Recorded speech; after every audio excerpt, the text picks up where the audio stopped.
disappointed in every one of you. I'm sorry, I don't mean to offend you. I'm disappointed in every one of you. I kiss you on the mouth. No, I'm not cool with that. I'm sorry. One more time. I'm disappointed in every one of you. I mean, I'm dealing with degenerate animals. Wait. I'm disappointed in every one of you. Disappointed in every one of you. All right, come on. Honestly, I can't do it no more. I'm disappointed in every one of you. Let me tell you why. It's gonna be all right, Nicky. Go ahead. Shoot. We just killed a fucking man. What are you going to do about it? You're happy because you got nothing. You don't got a thing. You're happy because you got nothing. Lobito! You got nothing. I want to get out. I want to get out of this rat hole. I want to get online. I need BDA boxing.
Welcome everybody to another BDA Boxing podcast, broadcasting to you live from the true north.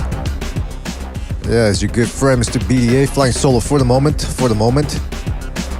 Open phone lines today in about an hour. A lot to discuss, a lot happening this Saturday. Take your pick of fights, some in the evening over here in North America, and then later on at night. Some of them are free, some of them are not free. So we're going to talk about that. Keith Thurman versus Mario Barrios. Ooh, are you going to buy that? That's the big question going into this. And those Barrios have a shot against the returning Keith Thurman. We also have perhaps the one I'm looking forward to the most. Actually, that's the one I'm looking forward to the most. Liam Williams versus Chris Eubank Jr. And then you got Carlos Cuadras against late replacement Jesse Rodriguez. Should be a good Saturday of boxing for everybody. And then on top of that, we got other snippet of news taking place. So, man, there's a lot to talk about. Before we get down to the fun, let's get the business out of the way, fellas. You know the drill. If you want to keep the gravy train rolling, you can certainly do so by donating via the Super Chat. Of course, we appreciate it more if you subscribe to the BDA membership program. That way you get some bang for your buck, special emojis, badges, film analysis. And but of course, the most important thing is you continue to like and subscribe. That's the most important thing. We also have PayPal and Patreon, so you can check those out as well if you want. Remember, YouTube takes money from what you donate, so essentially you donate to YouTube. I'm telling you something. I'll talk more about this on the Suicide Streams or Second Renaissance, but I'm looking for a move away from YouTube.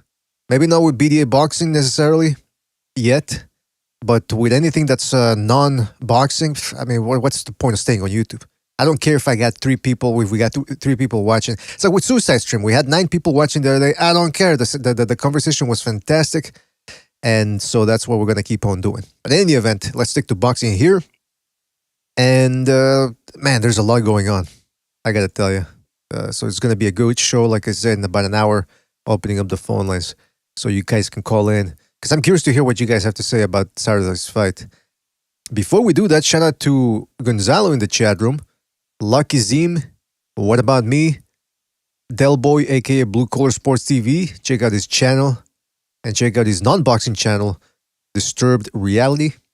Shout out to PSK, Slum Science, Not, that's K-Not, Super Anderson Aldo, Team Batman Boxing, King Butcher in there. What About Me? Reverend Pickles. Official Scorecard Boxing, shout out to Official, check out his channel as well. And the Coup d'etat Boxing, shout out to Heretic, Tony Quiros, and the Can Man. And many more people to come, I'm sure. Fellas, thank you for joining us. Really appreciate it. All right, so we're going to get it down to it here. Let me just call a couple of people. By the way, somebody just posted on the Discord, Clarissa Shields' favorite boxers to watch according to ESPN Ringside. Number 1, Shakur Stevenson. Number 2, Errol Spence. Hold on a second. Why am I... There we go. Let me zoom in on that for you. Shakur Stevenson, number 1. I think she's got to be the only one that has Shakur Stevenson as the number 1, as the fighter to watch out there in terms of entertainment. Errol Spence Jr., I mean, he shouldn't even be there because he hasn't fought. How can somebody be entertaining if he's not fighting? Terence Crawford, Anthony Joshua, and Amanda Serrano. I mean, with Anthony Joshua, technically he's white, right? Compared to all those other guys. So it's all black fighters. Pretty sure there's nothing to that though. Just my imagination. But it was just my imagination. All right, by the way, okay, so I'm going to call a couple of people. Don't forget, like I said, hey, opening up the phone lines in about an hour, maybe less. Let me invite a couple of people over here to preview the fights this Saturday. Man, there's a lot going on as well. I got to tell you, I was looking at the news and I said, where do we begin with this? All right, hold on a second. 2 seconds. Give me 2 seconds, which is turning into 4, rather. Though sometimes, I forget now who I have to invite and who I don't. Because some people are available, some aren't. There we go. Create a group. All right, here we go. All right, so let's start off with this. It's the Chris Eubank versus Liam Williams fight. That's the one I'm looking forward to the most because it pits Chris Eubank Jr., who's an inside fighter. He's not an outside fighter. That's to his detriment sometimes, but for the most part, he makes for entertaining fights. And Liam Williams, he's just a blockhead, this guy. Big right hand. Not the best technician out there, but he makes for entertaining fights. So these are two come forward guys, two immovable forces, and it should be a pretty interesting one to see this. And from what I hear, it is a bit of a grudge match. As you can see here from this article here, it says Chris Eubank Jr. says Liam Williams should be removed from the sport. Well. What's that all about? Well, here it says that Chris Eubank says, the bad guy, referring to himself, I don't know if I like that title. If that's what I have to be on the night, it is what it is. So he doesn't really want to embrace the bad guy role, but I mean, it's pretty common knowledge that the guy's a bit of an arrogant prick. He's going to be fighting in Liam Williams' backyard, by the way. There's going to be more Liam Williams fans there, so he says he's feeling strong and fit and he can fight anywhere. Then he says, Williams is a bad representation of what fighters can be. The way he talks, the things that he says, people like him need to be pushed out of the sport, and that's what we're going to do on Saturday night. Liam Williams, for his part, said, this is a fight that I've been chasing for some time now, and I've been saying his name for a while.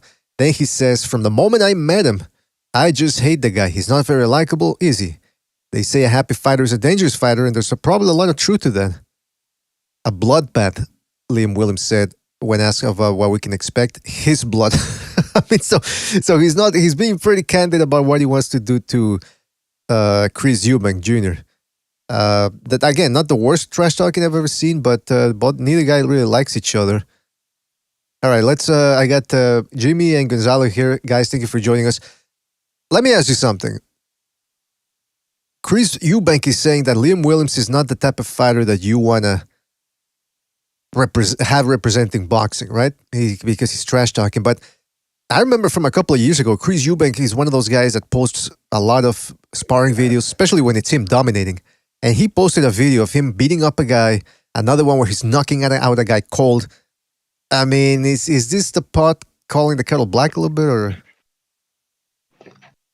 Well, good afternoon, guys. What's up, Gonzalo? What's up, PDA? I don't know. I don't know enough about that dude Williams, about his personal history and things he said to make that. I mean, Eubanks, I think he is what he is. I think he got exposed by what was that Groves. kid there? Groves, yeah. I mean, come on. I think he's one of those guys who looks awesome on doing a choreographed mitt dancing. But when it comes to fighting, he just doesn't have it. Well, he's got a guy sold on him. He's got a guy in front of him that should be tailor made for him. Because Eubank really does excel against guys that just stand in front of him. Well, yeah, no, he does. Standing still and whatnot. Yeah, I mean, he kind of comes forward. Williams. I'm just curious to see if he does a better job than was it Andrade who fought him last? That's right. Was that Andrade? Yeah. So actually, the fight I'm really looking forward to now. It's Cuadras on DAZN. Right. Carlos, because the last minute replacement, Bam Rodriguez is fucking 14 pro fights, taking a huge jump. I mean, they were talking about maybe the end of this year, that who would be ready for the take on a world champion. But I think Cuadras is he's got some miles on his odometer, so he's catching him at the right time. But I really think this kid has all the gifts, so I'm really looking forward to seeing that fight. But Gonzalo, what do you think about the? Well, we'll get to that fight as well later on. But Gonzalo, sticking to the Chris Eubank fight, what do you think about that fight? Is that one that you're looking forward to? Because do you expect action in that, or do you expect a lot of clinching and mauling? Or no action. Because that guy Liam Williams, he takes two to land one, so he'll take two and he'll remain in position and absorb the two punches to land a clean one. And we know that dude Liam Williams got a sturdy chin, but he's pretty basic. And same thing could be said about Chris Eubank. The greatest attribute that Chris Eubank has is probably he's got like a good gas tank. He'll keep on going like the Energizer Bunny. But he's kind of limited himself. But when you've got two guys that are limited facing each other, that probably won't take a step back, because Eubank got some pop also. So he's going to be looking to land his two, and the other guy to land his one. It's going to be an exciting fight. But the reason that I can't get too hyped about it is because of the lack of inconsistency that Chris Eubank shows. It's hard to follow a guy. Same thing could be said about Thurman. It's hard to follow a guy's career and maintain that level of interest when you're so inconsistent. Yeah, that's true, man. I mean, it's at this point, Chris Eubank is what he is. He's not gonna turn into a boxer all of a sudden. He's an inside fighter that really can't gauge the distance all that well. If you stand in front of him, it's bad news for you. But he's a done package right now. He's with Roy Jones Jr. He's been working on him. He didn't look all that hot in his last fight. So I think people need to get their fantasies out of their head about what he can be, and just expect what we've seen from him in other fights. Also, is he about to be 30? Or is he older than that? Hold on, let me check. Oh, he's got to be in his 30s, I would imagine, or very, very close to it.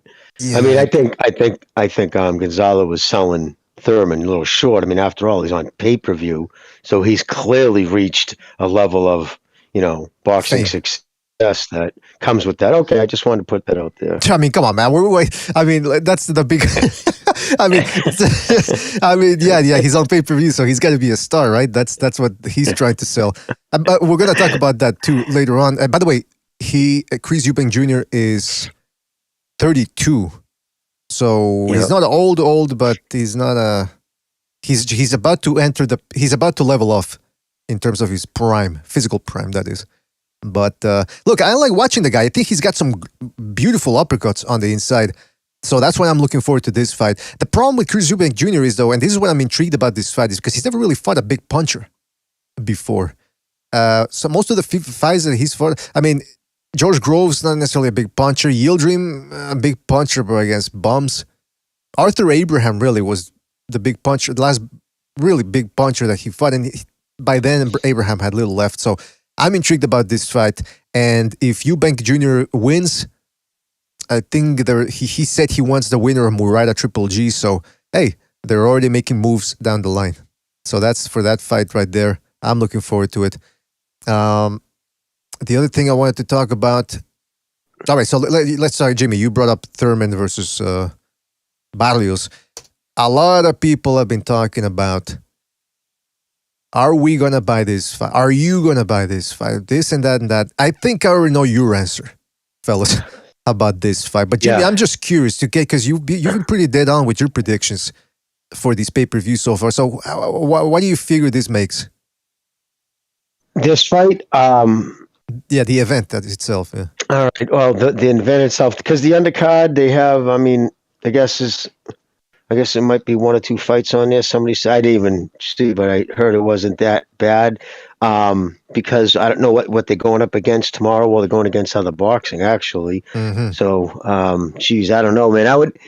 Because Thurman does have some pretty hardcore fans. I know it's shocking still, but no, on Twitter, there's still some guys who really, but I don't know, it's hard to gauge. When you look at, I think 3 of the 4 guys, because Leo Santa Cruz, that's right, isn't he fighting on this thing too? But he's coming off a knockout. I mean, 2 of the 4 guys headlining the fight, or the top 4 guys, were knocked out by fucking Tank Davis. Mm-hmm. You know what I mean? I mean, Barrios was knocked out at 140, and he's coming up to 147 now. Again, the only saving grace is Thurman has been out of the ring for 2 years. But I just got to say, listen, because I just make one comment about Thurman. Listen, was about 2017, 2018. Remember, he was Heyman's #1 fucking talk. You know, anytime there was positiveness to be said about Heyman, it was always a quote by Thurman, because he does have a gift for gab. And he would remember that long spiel. Fucking, I'd never, this is the way to go. Al takes care of his guys. He thinks of the fans. Myself, personally, I don't want to fight on pay-per-view. I don't want to hear that extra costs on the fans. And now he's fucking turning around talking about the inflation and the price of fucking gum, or some retard thing he said about, you know. So it's like, wow, dude. You know what I mean? Because he knew that was going to be thrown in his face. So not only, here's the guy back when he was the fucking WBC world champion, you know, when PBC was free, you know, and then it was, bad mouthing anybody being on pay-per-view, and it was a antiquated model, and you know what I mean? All of a sudden now he's going on and he's putting this garbage. I mean, look at this fight would have been an all right. I'd say, okay, if it was Showbox, they needed something to warm the crowd up. I mean, you got 2 guys coming off of fucking losses. One guy 2.5 years out of the ring. So as far as I'm concerned, he retired and has come back. Because if you don't leave for a serious injury, you retired, dude. You took 2.5 years. Like, you look throughout history, and this is a guy 5 years ago during an interview. It's okay. 2018, we're in 2022. So 4 years ago, it was in 2018 when he sat down with Mark Kriegel, and Mark said, "What do you want to be remembered as?" And he's the greatest welterweight who ever lived. Well, son, you better recalibrate your fucking your lofty goals, because you ain't gonna make it. But that's my thing on that shit show. Well, listen, I mean, that's about as good a point as any, because I'm never was a Keith Thurman fan, like a guy that I root for the guy, because he always came off as arrogant. But you gotta give him credit. In that 2016, 2017 period, he did fight Porter, he did fight Danny Garcia, he beat them. I mean, he was on a good path, and then he got injured. Then the Pacquiao loss, takes time off, and like you said, it wasn't just that he took time off, but he gained weight in between as well, a lot. And who knows where he was? Some people say that he was doing magical rituals or something in the Himalayan mountains. I don't know, but he was off, and now he comes back without the hair. Which, Gonzalo, I mean, the hair, Delilah and Samson and Delilah. Who knows if he's gonna be back at 100% without that hair? So, what do you think? His wife does look a little Delilah-ish, right? Exactly, man. But what do you think, Gonzalo? Do you think?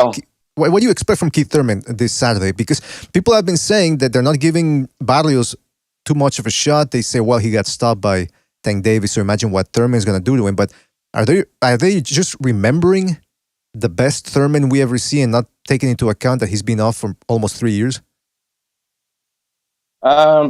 Well, yeah, he probably has fought like 2 times in 5 years, but every time that I've seen Thurman, he's pretty good. He punches and moves, and this is coming out of his own mouth. The style that he predicates inside the ring is to punch and move, and he does punch with some authority laterally. He from side to side, he punches, he pivots, he moves, he throws the jab, then he throws right hands, he throws hooks. He punches and he's punching and he's moving. And that version against Barrios will beat him any day. Barrios is pretty good fighter, but not as good as Keith Thurman. Mm-hmm. And even Keith Thurman has got some ring rust, has been out of the ring. I think can't contend against the true welterweight and Keith Thurman. Absolutely, man. And look, prime Keith Thurman, I'm talking the one that was in there with Porter and Danny Garcia, he wipes the floor with Barrios. But this ain't the same Keith Thurman, man. I mean, it's some guys can take 2.5 years off, and as we've seen with Mikey Garcia, some guys can't. So, by the way, Keith, one time Keith Thurman, isn't it? Is his nickname one time? When's the last time he's one time somebody too?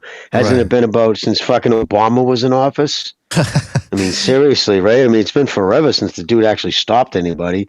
So at least maybe he has a chance to do that because he needs something to bring. And just actually, this fight when I thought about it today, I was like, and I went down the list. I'm trying to think of back to 2015 to 2017, the height of the free PBC, right after it launched, and how they had all the welterweights under contract. But I started looking at all the champions in that time period, and I could not find one whose career actually went, if anything, maybe Spence, but his infrequency kept him he's so infrequent now. And but even then, I don't think he looked that hot with Porter. I've seen his skills, as far as I'm concerned, decrease. But if you look at right across the board, the PBC should be held up if the sport stays alive as what not to do. It shows all the skills of their champions right up to this past couple of weeks ago with Russell has eroded.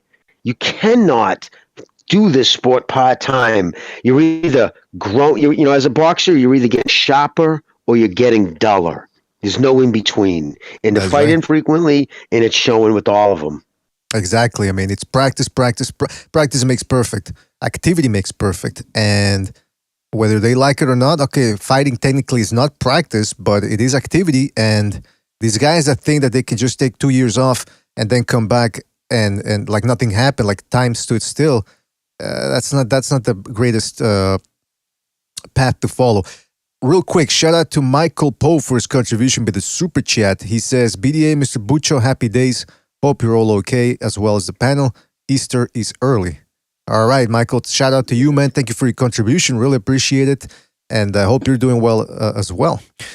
Now, yeah, you were fighting more often to get to the top of the mountain. And then all of a sudden you made it, you gained the title. This goes for like any active boxer today. You gained the title, then all of a sudden you lose or you drop off for some reason, an injury. Then how do you keep continuing at the top level if you're not fighting? Because there's other fighters that are coming behind you who are fighting often enough for whatever reason. They're trying to make a name. They need the money. They're hungry. Exactly. But you just can't remain on the top thinking that once you got there you gain some intangible that's always going to keep you there whether you fight or not. Gonzalo, that's the perfect segue to what I wanted to talk about here in terms of this fight, because this is what Keith Thurman said, or he's saying in the build-up to this fight. And by the way, I was actually going to talk about some of the quotes that he gave in the last press conference, but then I said, you know what, it was just the same old Keith Thurman. He was talking about how he's still the biggest name in boxing, in the welterweight division, that the welterweight division needs him, blah, blah, blah. But this is something that, Gonzalo, you touched upon right now, so it's quite pertinent. He says, I want to awaken everybody, because that's the problem with these fight fans, he said. You get short-term memories. You're just short-term memories. Whoever is fighting, you see the clamor and you hop on the train. Now, that is true, and I've said this, we've talked about this before, how boxing fans, for the most part, have fickle minds. It's about what have you done for me lately. And even though Keith Thurman is right, you can't blame boxing fans for acting the way they do. You take 2.5 years off, like Gonzalo said, there's always somebody else coming along. It's a crab bucket. People are fighting to get to the top and get out of the buckets and to get to the top of the mountain. So fighters like Keith Thurman, Mikey Garcia, Gary Russell Jr., Andre Ward back a couple of years ago, when they think that they can just, I'm going to take 3 years off and come back and everybody will still remember me. There's a bunch of people always trying to get to the top, man.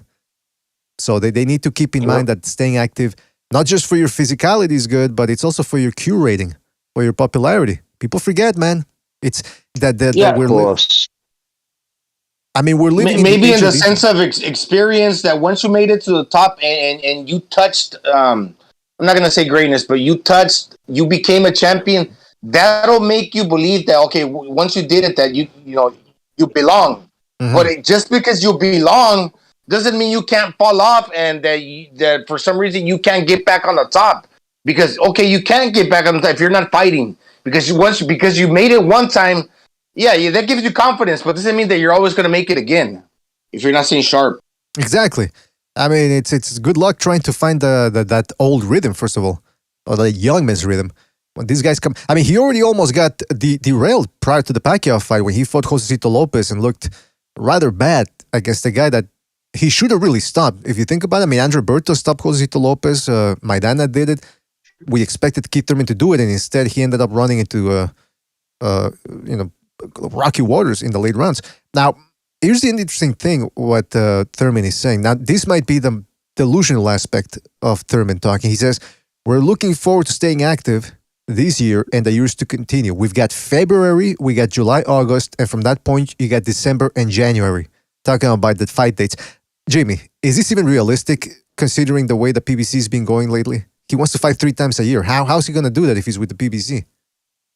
It's a physical impossibility. They don't have the time slots. No, it's gaslighting. That's all it is. He's just talking shit like he's always done. He's going to fight in, first week of February? He won't fight again this year. We'll be lucky if we see him again this year. I mean, it's a joke. Showtime is going to release their schedule. How many fights did they take on last year? I don't know. But after that, Fox is done. Fox is only going to get pay-per-views from now on. They have just a few to handle, and they'll be obligated, caught up to them, and they'll move on. And so if they're not sold to be a streaming service, they're going to have to do something. You can't have that many fighters and not have any time slots. And this is the outcome. This is the reason why they're losing all the champions. And once they lose all their belts, they're fucked. That's one of the reasons why they want to do everything in-house, because if at least they lose the belts, the champ is going to lose it to somebody else signed to the PBC, because they've lost a lot of their belts recently. A lot of their champions. Yeah, they're in a bit of trouble, man. Keith Thurman, maybe imagine if Keith Thurman is serious about wanting to stay active 3 times a year. He goes to the PBC. I can only imagine what they're telling him.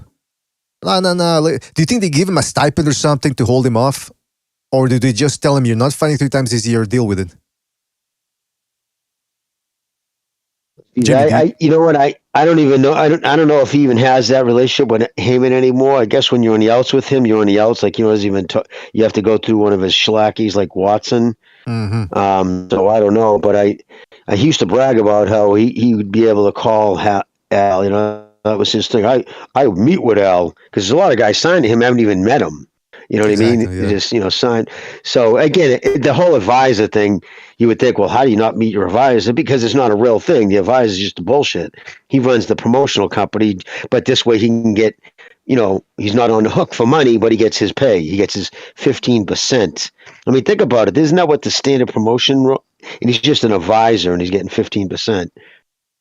Oh, and then I heard, I want to talk to you about that as well, that apparently I read on Twitter that there's another lawsuit against Mayweather and Al Heyman this time about some sort of ticket misappropriation. So we're going to talk about that as well. Real quick, shout out to Chris K for his contribution with the Super Chat. He says, Queef Thurman pay-per-view, not worth $1. Oh! Shout out to Chris K for his contribution. And yeah, man, look, I can't see this pay-per-view doing all that well. In fact, Josecito Lopez was going to fight. I think it was Josecito Lopez, right? I remember when I talked about this event, I talked about 2 good fights in there. Now all of a sudden, I think 1 fight fell through, so the undercard is not even looking as appetizing. Gonzalo, do you remember which fight it was that fell through? Abel Ramos versus Josecito Lopez. Oh, okay, yeah, that was, so he's fighting Lucas Santamaria instead. Oh, and by the way, Gonzalo, you know what I found out? So Santa Cruz is fighting Keenan Carbajal. Carbajal actually is related to the great Michael Carbajal. Michael. Yeah, but I did find out like he's from he's from the brother side. The brother that Michael disowned. So that's right. They asked Michael, hey, what do you think about Keenan? Blah, blah, blah. He goes, I'm not associated with him at all. I don't associate with any of them on that side of the family, he said. And in fact, he said at the end, I'm rooting for Santa Cruz. So that's your stepbrother? No, yeah, it's because that's his real brother. That's his nephew. Then that's real bad blood. nephew. I mean, I'm sure Wow. there's people like that in the world, that got that type of bad blood, but you don't see that all the time. Like especially that they vocalize it like that. It's crazy. But remember what happened with the brother when he was on the when we had Michael Carbajal on the show, and he talked about it. He's talked about it in other places as well. He's pretty open about it. His brother essentially screwed him out. His brother was his trainer, and he screwed him, and I think his mother out of money, so big sums of money. So Michael was he the guy that was giving him that was working his corner in the first Chiquita Gonzalez fight? I think all his fights. Yep. I think it was the brother. Yeah, I think I forget, but yeah, man, he does. That's why when you talk to Michael and he doesn't give him any. You ask him, hey, how did you become such a good fighter, or what were some of the influences you had, and he doesn't give credit to his brother. He's like, nah, he never really taught me anything. Like he refuses to give him any type of credit. It's sad, but hey, man, it's what's he supposed to do? The guy stole his money from him. I mean, that's brother, no brother. That's gotta suck. Yeah. But so yeah, that's the thing with that fight, that undercard. I'm not expecting anything from that, much from that undercard. Maybe a couple. It shouldn't be pay-per-view. That much we do know. And I mean, this is what somebody wrote on Boxing 24. They summarized it pretty well. Check this out. It says $74.95 price point. Both guys coming off defeats. Talking about Thurman and Barrios. It's not pay-per-view worthy. People have already forgotten about Thurman, so even that makes it unlikely that's going to be doing well. Poor timing, because the fans are being asked to pay for it during the pandemic. I mean, it's just bad business all around, this fight. Can't believe that they're actually trying to pull it on pay-per-view. Yeah, it just shows the contempt Al Haymon has for the fans. He doesn't care. Like any promoter trying to make a product better doesn't fuck the consumer. I mean, it comes down to this. He's not going to put up any of his own money, which he does have personally. Al Heyman's a wealthy cat, but he's not going to put up any of his own money. And the PBC doesn't have any money, so what do? You're not going to get.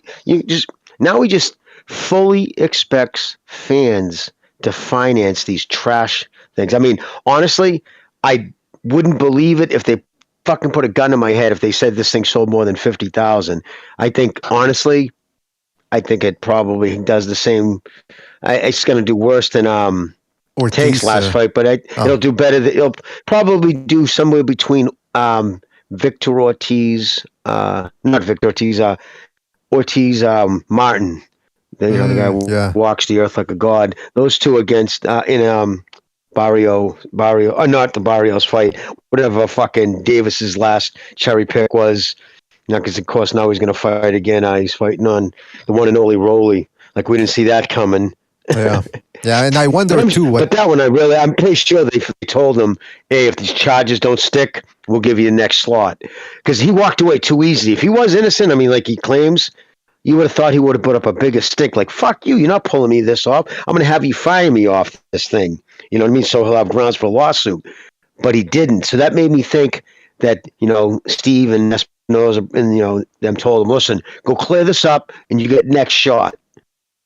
I think really that's why he was was willing to do it, and sure enough, look, he's about to fight him.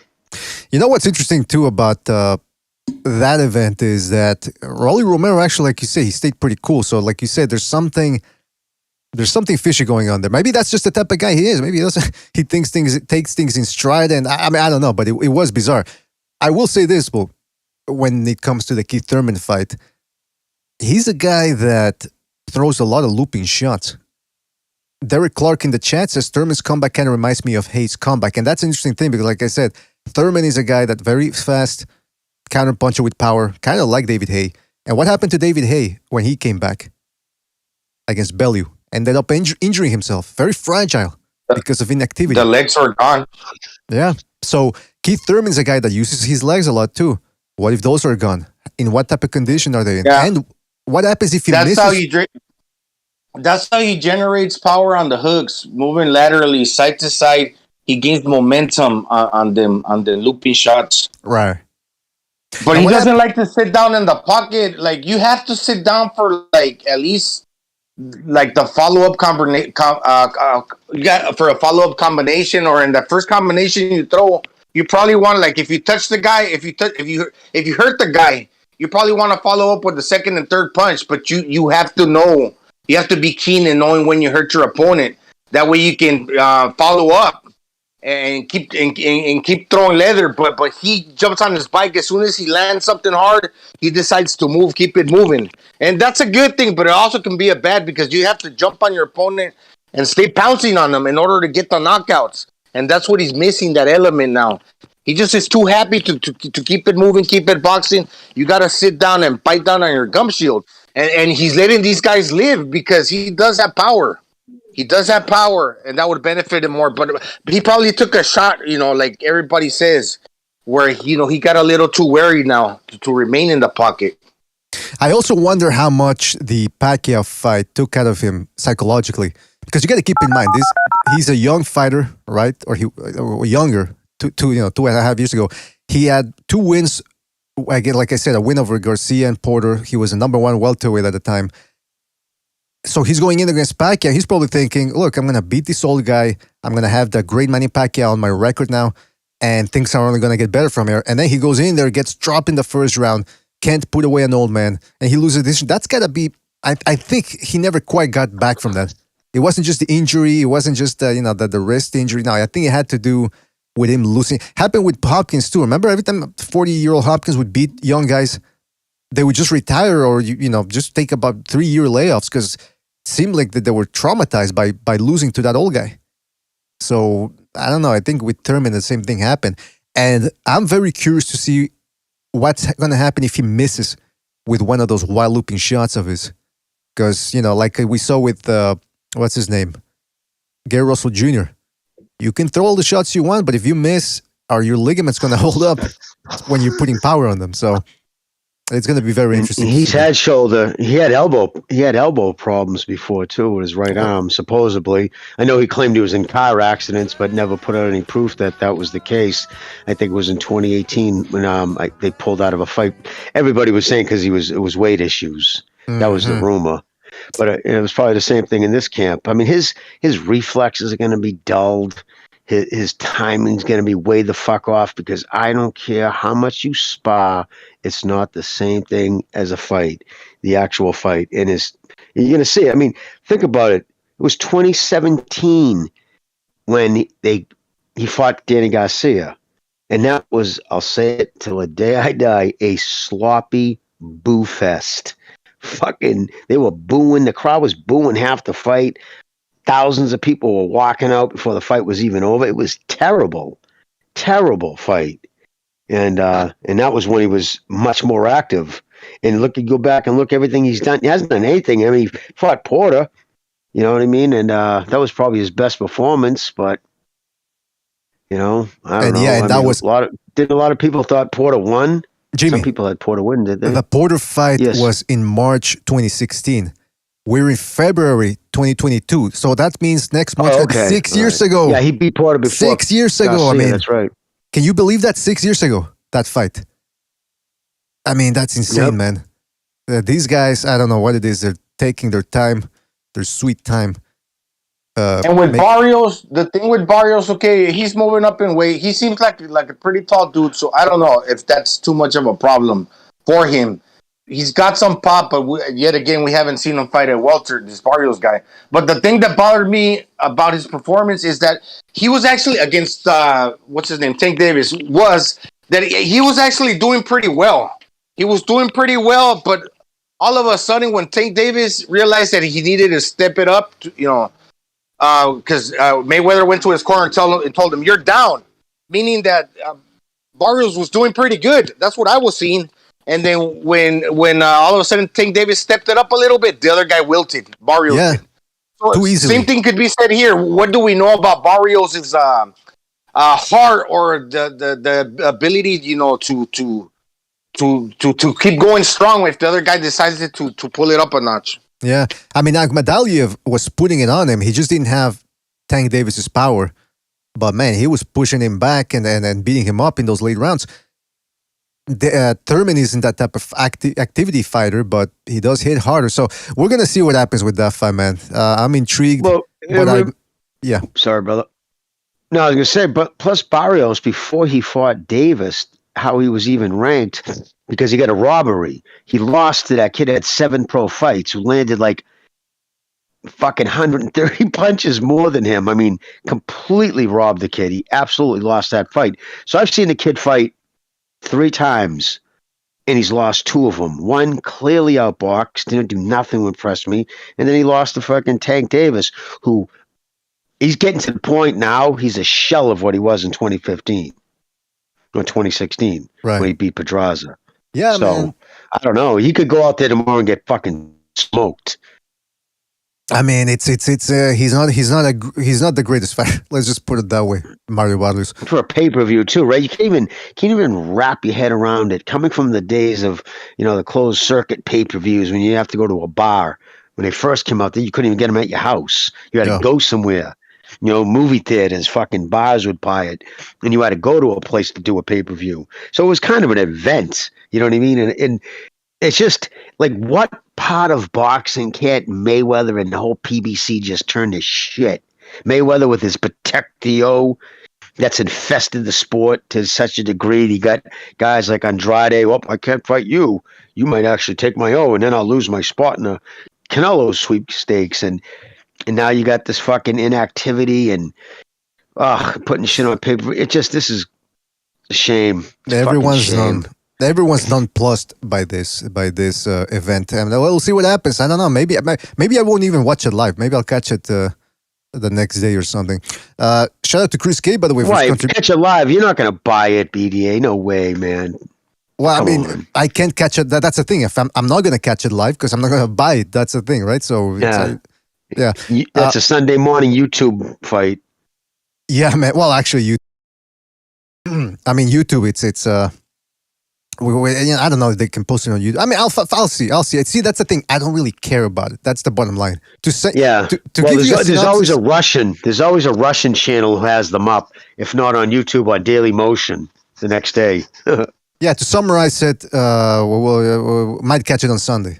That's my synopsis. Now, Chris K. Shout out to Chris K for his contribution with the super chat again. He says this pay-per-view is a 2 out of 10 girl expecting guys to buy drinks. Exactly, Chris K. Thank you for your contribution, man. This pay-per-view is like a 2 out of 10 girl, and she expects you to buy her drinks. Nah, sorry, honey. Ain't gonna happen. Just ain't gonna happen. By the way, fellas, fellas, the phone lines are open. So if you want to call in, let us know. Are you gonna buy the Barrios Thurman pay-per-view? And maybe you give us also a little prediction about how many pay-per-view buys you think this event does. So that way, if they do release the numbers, we can have a nice little chat about it. Speaking of chats, if you go to... All right, so the other thing is Mikey Garcia, they asked him about Terence Crawford's next opponent, and he said, hey, Jaron Ennis versus Terence Crawford, that could be a good fight. I wouldn't mind seeing it. But then this is what he said, and it kind of made me laugh, man. He said, he says, okay, if he needs to fight a young, hungry challenger like Ennis, that would be no easy walk. And then he says, I'll jump in there if Crawford needs an opponent. So Mikey Garcia's not he's not tired yet of acting like a whore and fighting out of his weight element, taking on guys that are bigger, faster than him. I mean, do we really want to see Mikey Garcia come out of another layoff, take on a bigger guy, and throw 2-3 shots at a time and not giving an honest effort? I mean, haven't we learned a lesson? And pump his fist at the ceiling at the other end of the round that he didn't get knocked out in. Yes. Yeah. That was a mercenary. That's all that was. That was a fucking payday. That's all he gives a shit about. Yeah, I think he knows he might be able to beat a welter, but deep down in his heart, he probably does. He knows that he can't beat one of the top welters. But in the welterweight division, what was considered the glamour division, the pay scale goes drastically up, right, from the lightweights. Exactly. Yeah. I mean. Exactly. Yeah. That's why he's doing it. But I mean, it's this guy. He's still thinking, I might jump in. Who? Nobody wants to see you fight these welterweights anymore. Mikey, get your head out of your ass, man. overly overinflated sense of self-worth too. Listen, about Mikey's size, excuse me, his father, Mikey's father's, he's the one who taught the kids. Listen, he's the heart and soul of that place. And remember how fucking pissed he was that he took that fight from day one? He's like, no. Even walking into the ring, the look on his father's face. I remember somebody made a meme about it. There's Mikey all smiling with his black hat, and his father with dead-eye stare looking forward. Because remember, after after he went life and death versus the kid down at 140, Lipinets. Right? They were surprised. They thought he was supposed to blow that kid out. And when he went life and death with them after in the locker room or in a press conference after, he was talking with one of the reporters, and he said that, we talked, my father knows, and we're going back down to 135. So that was a one-off at 140 because he fought two fights at 130. No, one fight at 135, went up to 140. And then went immediately back down. He says, I'm going back down. I can handle 140, but my ideal weight is 135, quote, unquote. And his father's over there nodding his head. Yep, 135. Then he fights fucking Easter at 135, wins. I think that's where he got his title in there. But that's when the cash grab was offered. So after he fought 140 against Lipinets, and he said that's, my ideal weight's 135, his next move is to go up past 140 to 147. So by his own admission, it was a weight class above a weight class that was too big for him. The kid should be campaigning 135, but let's make no mistake. It was, certain people are going to say, oh, here we go again. Lomachenko chased that motherfucker out of 135. I don't give a fuck what anybody says. He never wanted to fight Lomachenko. I don't give a shit what he says. That's my opinion. Like Lipinets wasn't a big welter. He's really a 140-pounder, and Mikey dropped him. He beat him. It was a close fight.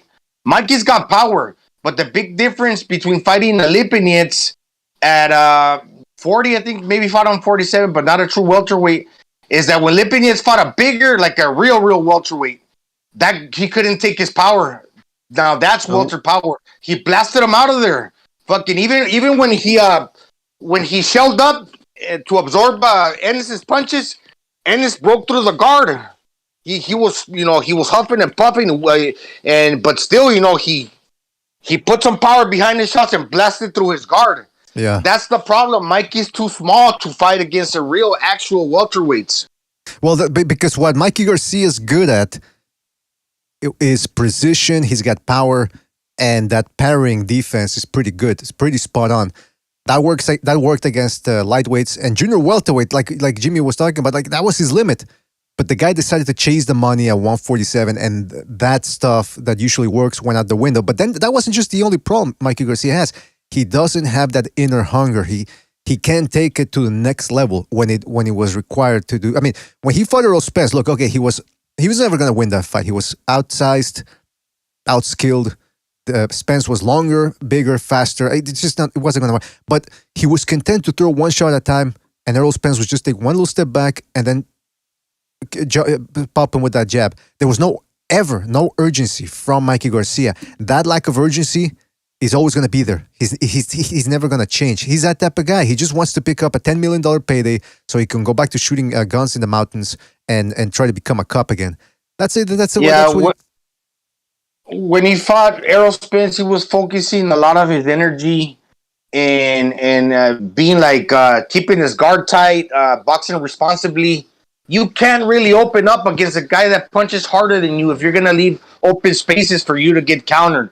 So he wanted to remain disciplined while at the same time looking for that opportunity to land his shot. Yeah, he could have most certainly probably opened up and gone to town on Errol Spence, but he probably would have got knocked out. Well, you know what, though? But at least Gonzalo, he would have tried. He never even tried to counter, man. He stayed in his shell. Look at Sean Porter. About just as short, if not shorter, I think, than Mikey Garcia. Now, of course, he's faster and all that and stronger, but with less punching power, he went at Porter. At Spence, and he got countered too, but he paid the price, but he kept on going and gave Errol Spence a very tough fight. Mikey Garcia, after 8-9 rounds staying in the shell, he just decided to stay in the shell again. I mean, this guy, look, beautiful defense, parrying and all that, maybe. But it's certainly not going to be paying $80, $90 to watch that motherfucker do that again. What do you think it is, BD? He didn't want to get embarrassed by getting knocked out. He doesn't want to push he doesn't want to put the pedal to the metal. He's not that type of guy. He's content to lose. That's what I think, and that's why when he has that type of mentality, he can't expect people to get excited about watching him fight again. Now, let me just real quick. We got a phone call here. Don't forget, fellas, the phone lines are open. The phone number is right there in the middle of your screen, the left-hand portion. So call in and let us know what you want to talk about. Thurman, Barrios, Cuadras versus Bam Rodriguez, Liam Williams versus Chris Eubank Jr., and many more of the other things that are going on in boxing. Let's go to, what is this? 731. You're on the air, 731. What's on your mind? Hello, can y'all hear me? Yeah, we can hear you, man. What's on your mind? Nah, I want to talk about Chief Terrible Thurman, man. It's some of the stuff that he was saying, the excuses that he was making for people to buy this fight. To me, they were unbelievable. First of all, this fight is not worth buying. This fight should be on NBC or whatever they was using at first, where Thurman fought Guerrero. This fight should be on that exact same network. And second of all, honestly, this fight should not be happening at all. This guy, Barrios' very first fight, after getting knocked out by a smaller fighter what they fight at 140 in the tank. Yep. Yeah, after fighting at 140, he gets knocked out by a much smaller guy and moves up in his very first fight is against, at one point, was the best welterweight, Keith Thurman. And I just don't think this fight is worth buying at all, man. I think I'm ashamed that the PBC, Keith Thurman, for trying to say he wants to use his black ancestors and all of this, and I'm a black guy.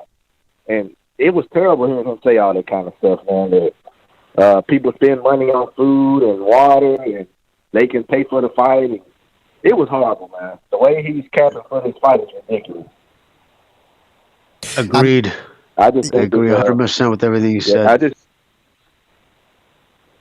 No, I said I agree with everything you said. Yeah, I don't know, man. I'm gonna watch the fight, but I'm gonna stream it though. I don't know. It's boxing is in a bad place, but. Let me ask you, caller. Let me ask when a guy like Thurman says that and tries to justify the pay-per-view price by saying, "Well, a pack of gum ain't 50 cents anymore," does that take away any sense of guilt or whatever from watching the fight for free on the internet? No, not for me. It makes me want to watch it for free even more when they say stupid stuff like that. Like a piece of gum. I'm not going in no store looking at a piece of gum like, man, this gum went up a whole bunch, man. Like, I'm not going to buy it. If I want the gum, I'm going to get it. I'm not. Thurman he's a weirdo, man. Honestly, it's just the excuses he made. If you want somebody to watch the fight, just say, buy my fight. Don't come on there talking about bubble gum and basically things people actually want.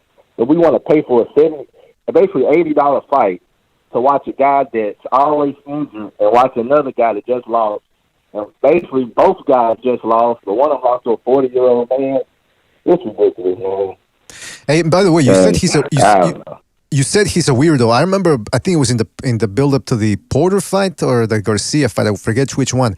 They showed him going to a bookstore, and he was buying a bunch of occult books, and I think he bought the Keys of Solomon, which is a magical grimoire.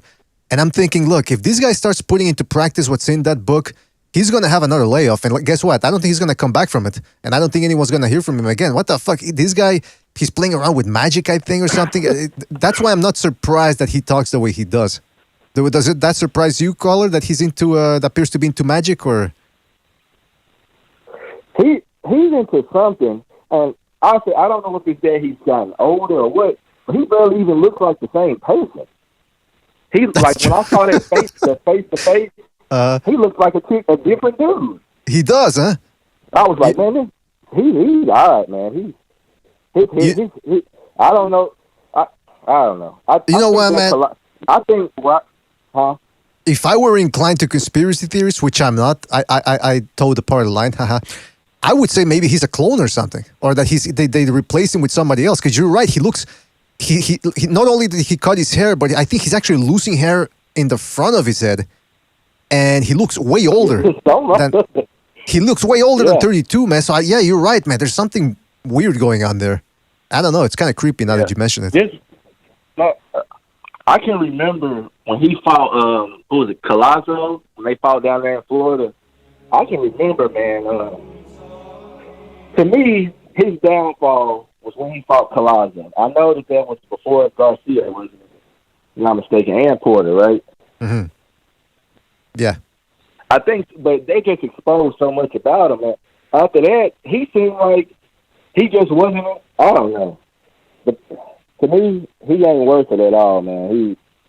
I'm gonna watch it. I ain't got nothing else to do Saturday night, but he's right. Just, well, good, he ain't man. worth paying for it. It's a very good call. I think you're speaking for the people out there, and I'm curious to hear what others have to say about this fight. Whether they're going to buy it, I don't think many are going to buy it. But look, great call, and call back next time, right, man? Yeah, good call, bro. All right, take it easy, man. Yeah. Man, that was one person talking about that fight, and I think he hit it on the head there. I think he's speaking for like. I thought that was rib read at first. That's what I thought it was at first. It didn't sound a lot like rib read. Shout out to Amok PvP for his contribution with the super chat. He says the Super Bowl is free, but I'm watching Thurman. But watching Thurman for $80, shake my head. I mean, yeah, man. I mean, it's $80, man, and the undercard's not even that good. I mean, please, does somebody do me a favor and wake me up here? Am I living in a dream? Have I opened Solomon's Circle, whatever it's called, and am I in another dimension? You don't support boxing, man. You don't support boxing. You guys don't support. If you don't buy every single fight, if you don't buy a mud fight, a bum fight, you're not real supporters of boxing. What about women's boxing? You recognize? Come on, man. The beacon of boxing, women boxing. The beacon of boxing. Well, listen, as you can see, recognize we're talking about a whole bunch of things. We're taking calls now just to see, but most people aren't willing to buy the Thurman Barrios event. What about you? Are you going to be purchasing it or? Oh, that's a no. There you go. Well, I mean, that's a clear no.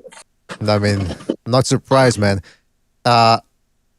I wanted to move on to another thing here, and we'll keep talking about this as more people call in regards to the Barrios Thurman. I mean, look, Cuadras versus Bam Rodriguez, that's another fight. Then Chris Eubank versus Liam Williams, we talked about that as well. Hold on a second, we got a phone call here. Let's go to 678. You're on the air, 678. What's on your mind? Hey, pal, this is 678. So I kind of have a peculiar take on Kambosos versus Devin Haney. And what I'm thinking in my head, and I don't know if you or the panel have thought about this, is in a way, I feel like Devin Haney is pressuring Kambosos, putting him on the spot for him to fight, for them to fight.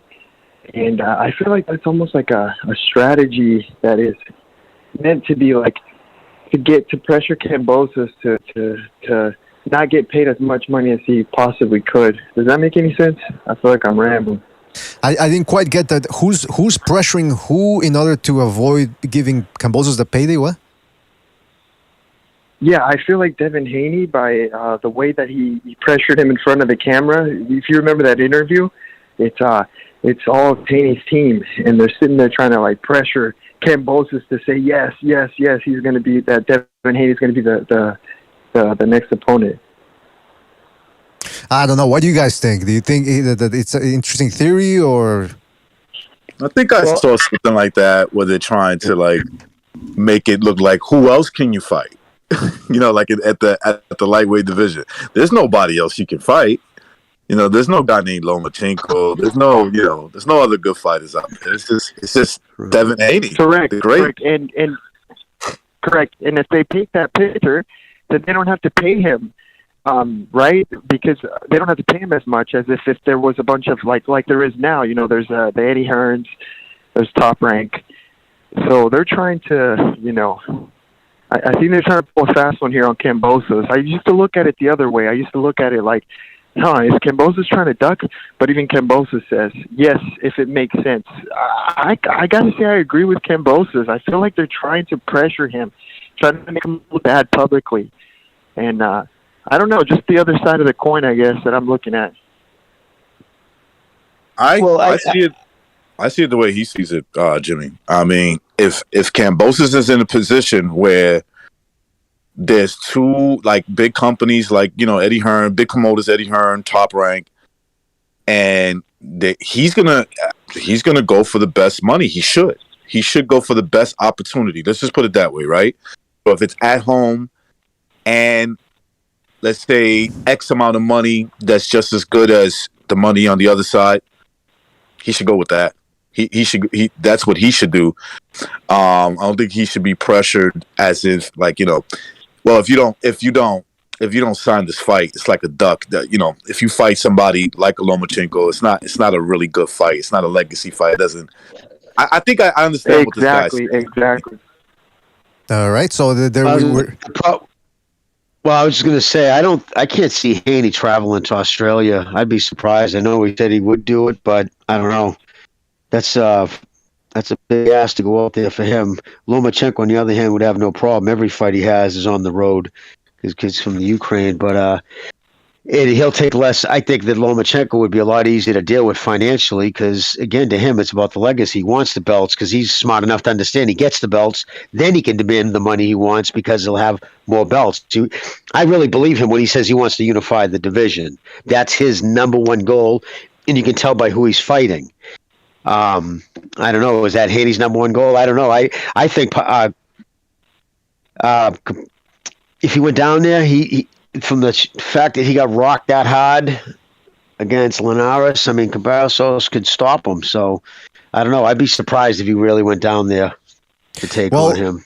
Caller, interesting theory you presented forth, and what these guys added, I think it starts to. I think you're onto something there. Keep us posted, all right, man? Good call. Thank you. All right, take it easy, 678. Call back again next time and let us know what you found, all right, man? Take it Great easy. point. For sure. Have a good one. I've been noticing it too. All right, don't forget to call in, fellas. The number's right there in the middle left-hand portion of your screen. Call in, and let us know what you think about all the happenings, comings and goings here in boxing. I wanted to say something about that, by the way, about the Haney, Kambosos, Lomachenko thing that's going on. Trifecta, if you will. Some people have been saying, oh, come on, forget Lomachenko, get him out of there. It should be about undisputed. They're still on about this undisputed crap. It's for all the belts. First of all, David Haney's belt is not real. Let's put that into perspective, right? Second of all, why would I not be more excited for Kambosos versus Lomachenko when Lomachenko has been looking more dominant, and it would be more impressive to beat him than to beat Haney, who's looked shaky in his last two performances. And like I said, who cares? These people that talk about the belts, it seems like they don't even really believe that the belt somehow gives you power or makes you a good fighter. They can't believe that. It's like they're capping. You know what I'm saying? Like, I'm gonna use the young words that these youngins like to use. They're capping. That's exactly what they're doing. They're trying to make it look like there is no other option. First of all, Lomachenko is a pound for pound fighter. When you think of pound for pound fighter, you don't think of Devin Haney. Okay, Haney hasn't beaten nobody. There's way more accomplishments on Lomachenko's side. So what they're afraid of is this: that Lomachenko will win, and he'll stand a chance in the bargaining table if Devin Haney was to fight him. You get what I'm saying? If Devin Haney says, "Look, you know what? Lomachenko won. That's the route I got to go." What these people are not honest. They know in their hearts of hearts, if Devin Haney was to fight Kambosos and somehow beat him, right? I think he has a chance to beat him.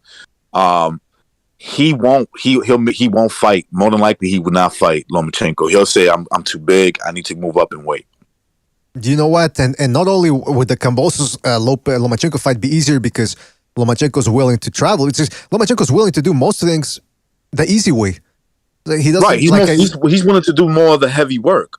it's always been that way with Lomachenko. He's there to do the heavier work, while these guys are just sitting back, waiting for the big opportunity and say, look, I cleaned out the weight class. You know, like, no, you didn't. You had one fight and you didn't clean out. You beat the guy with multiple belts. That's all that happened. I mean, it's still something impressive from Kambosos to beat Lopez. I mean, but what I'm saying is too is for sure. For sure, but it is. What I'm saying is Lomachenko, we never hear things from him of, well, I want more money, the ring size is too, it's too big or too small, I want this type of gloves, blah, blah, blah. He makes his fights usually get made quickly. With Devin Haney right now, I mean, they're still going on and on with Kambosos. I mean, it's like, why not just say, okay, look, I'm not a big star, you're the champ, pay me this amount it's still millions, and take the chance, take the titles away from Kambosos if he really is that much better than him, and stop complaining. But Lomachenko would be more. If that fight happens, I'll be interested in watching it. I'm not saying I wouldn't. If Devin Haney against Kambosos happened, I would be interested in watching the fight. But I will also be very interested if Kambosos fights Lomachenko, and he does it in Australia. I don't think there's an issue for Lomachenko going to Australia, probably accepting less money than Kambosos is more likely to deal. Just like Jimmy says, the guy understands. He's going for legacy. He knows if he accomplished that, everything else comes with it. You know what? I think that's why people also hate Lomachenko. It's because he makes their fighters look bad. Because he gets the fights made, no problem. He doesn't complain. Meanwhile, all these other guys, you hear news every day. I want more money. I want this. I want that. The fight's not happening. Okay, now it's happening. Or maybe it will happen next year. It's like, oh, shut up. Just make the gosh darn fights, man. I'm not all about. We're not all about that drama here and giving people updates every fucking 3 days. I mean, 3 times a day. Hey, now they decided to fight. No, now they didn't. Oh, now the contract they wanted in pink paper. Now they want. Shut up! I'm getting frustrated over here, man. Don't forget to hit the like button, fellas. Hit the like. Really appreciate it. I was gonna mention too. Actually, we'll go to a phone call and then we'll move on to the next subject here. 301. You're on the air. 301. What's on your mind? Who is this? Who indeed, man? I think that's a big question. What's up, guys? What's up, man? Yeah, I just called in because something you said kind of sparked something in me. Like, I just kind of dawned on me, and I can't believe it took so long. Like, the sort of double speak that we're living in with this WBC situation. It's just like, because it's not the real belt. Like, the situation which, prompted this franchise decision or whatever was completely and utterly spurious, right? Like, it's totally a rictus. Like, it's like a circus. And yet, he has the real belt. Like, that is technically the WBC belt, is Devin Haney's. So it's just like, I don't know, the absurdity just hit me like that. Like, wow, maybe only in this era of such profound, like, utter naked hypocrisy and pure lying, can we, like, suffer such a thing, It's just like it's like an amazing thing to contemplate, right? Like, the guy had the belt, he was unifying the division, and they said, okay, we're just going to give you this, like, status and give the belt to somebody else, like, for no reason, Yeah, and people Go ahead, Jimmy. No, I was going to say that's the reason why I'm not for that whole franchise belt. I mean, they did it with Canelo, and I don't know. They say that Lomachenko wanted it. I don't know the details behind that. But how that worked was they shouldn't have been able to pass that franchise tag. The franchise tag basically came with he could have fought anybody in say he goes in that weight class, or it gave him special privilege, like he's the ultimate.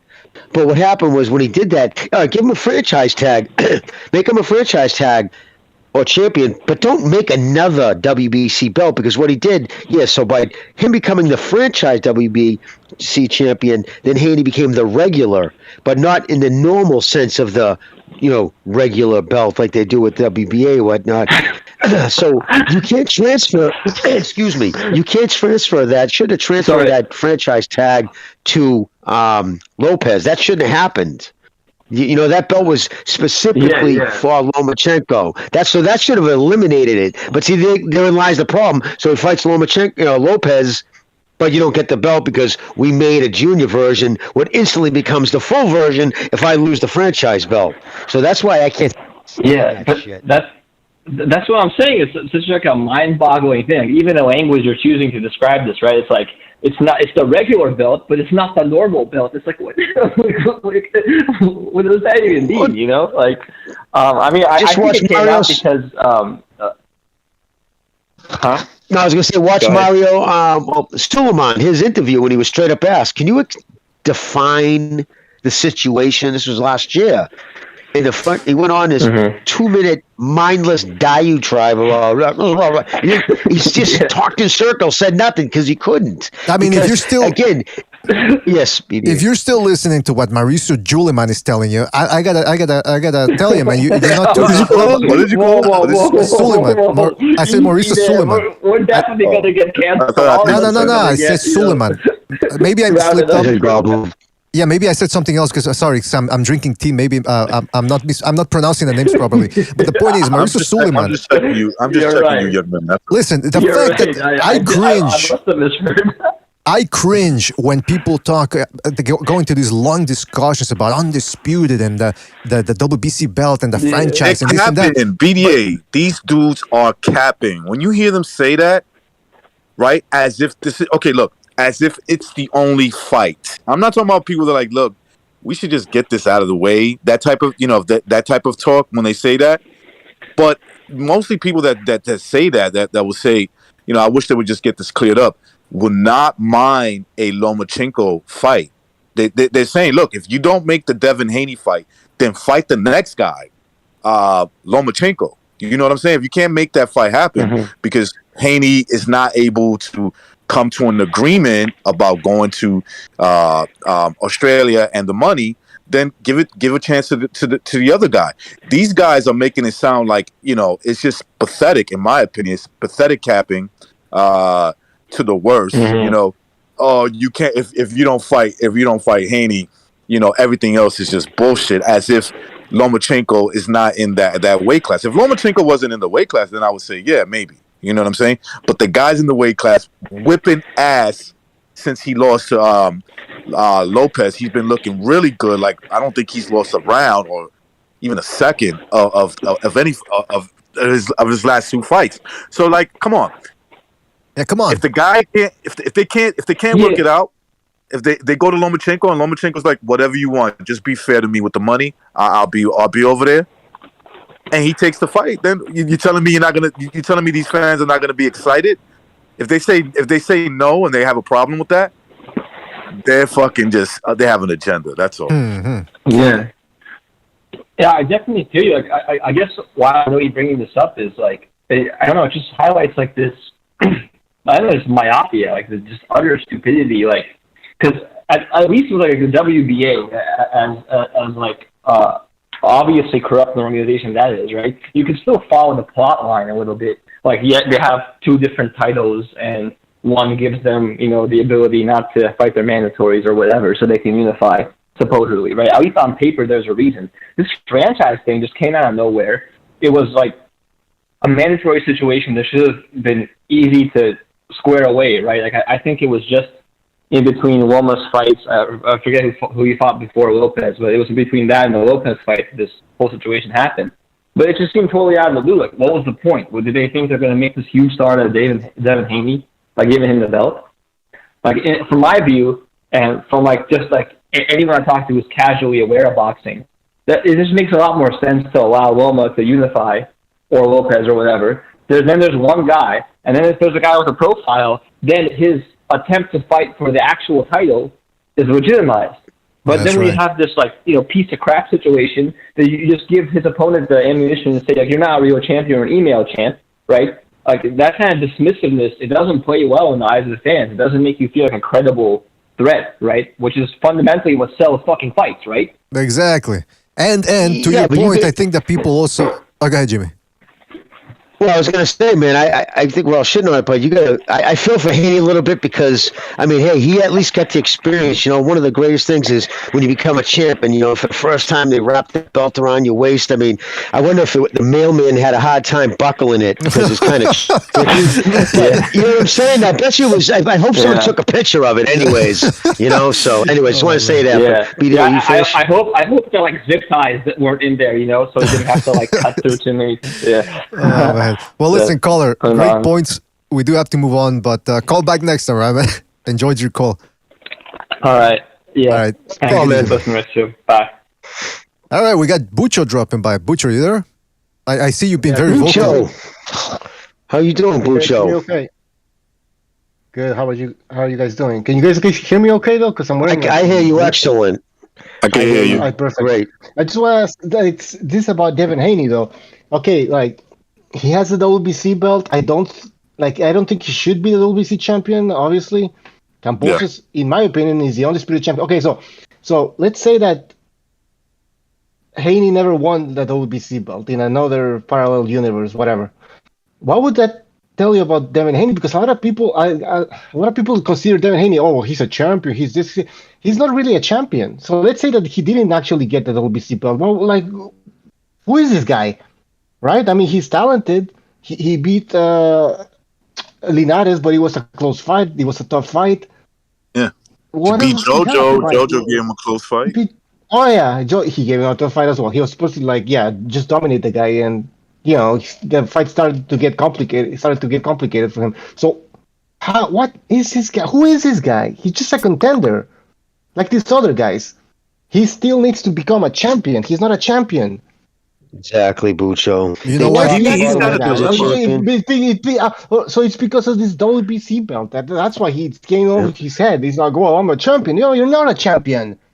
Nobody considers you a champion. Yeah.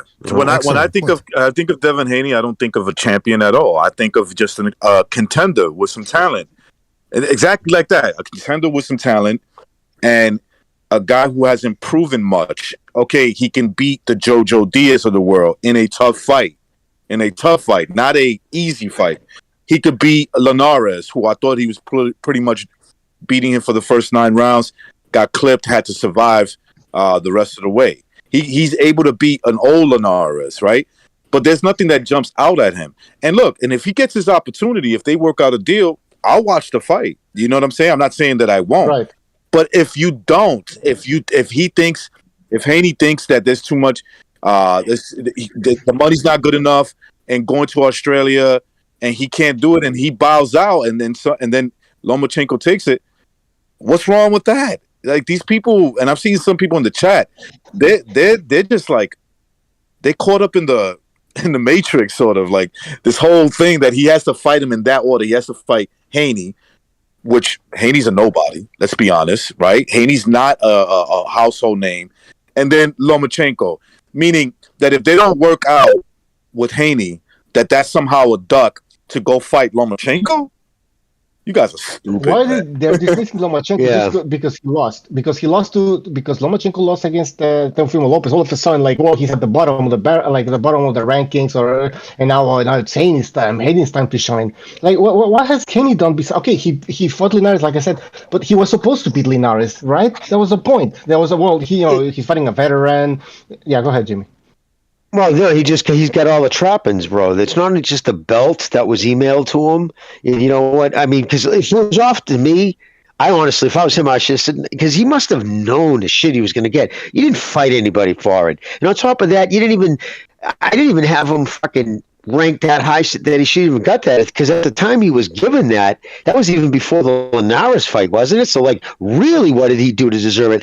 But then on top of that, the double whammy that set everything adrift with that kid was then he started being paid, not just like in a champion, but an elite champion. What did he get? $3.5 million for that Linares fight? Just imagine what he's going to want from Cambaros. I'm butchering that kid's name right now. Yeah, what the fuck is going on? He also did another thing. I know I'm having a hard time with that name right now, man. That fucking Australian prick. But just call him kombucha. But the thing, what he said too, man, and it just bothered me when he said it, it bothered me because I said, you're young, you're stupid, your father should have gave you a smack. He should have retracted that when he said, I ain't ever going to lose to no white boy. Remember when he said that a couple of years ago? Jimmy's still angry about that. And I'm angry. Listen, I'd have been angry if it was the fucking Lomachenko said, I'm not losing no black boy. First off, imagine if he said that. Oh my God, lead story in CNN. But it doesn't matter. It just gets wiped under the table. But now that you know in his mind he said that, you know his father's going to remind him, you can't go out there and lose now because he's just going to be one constant meme.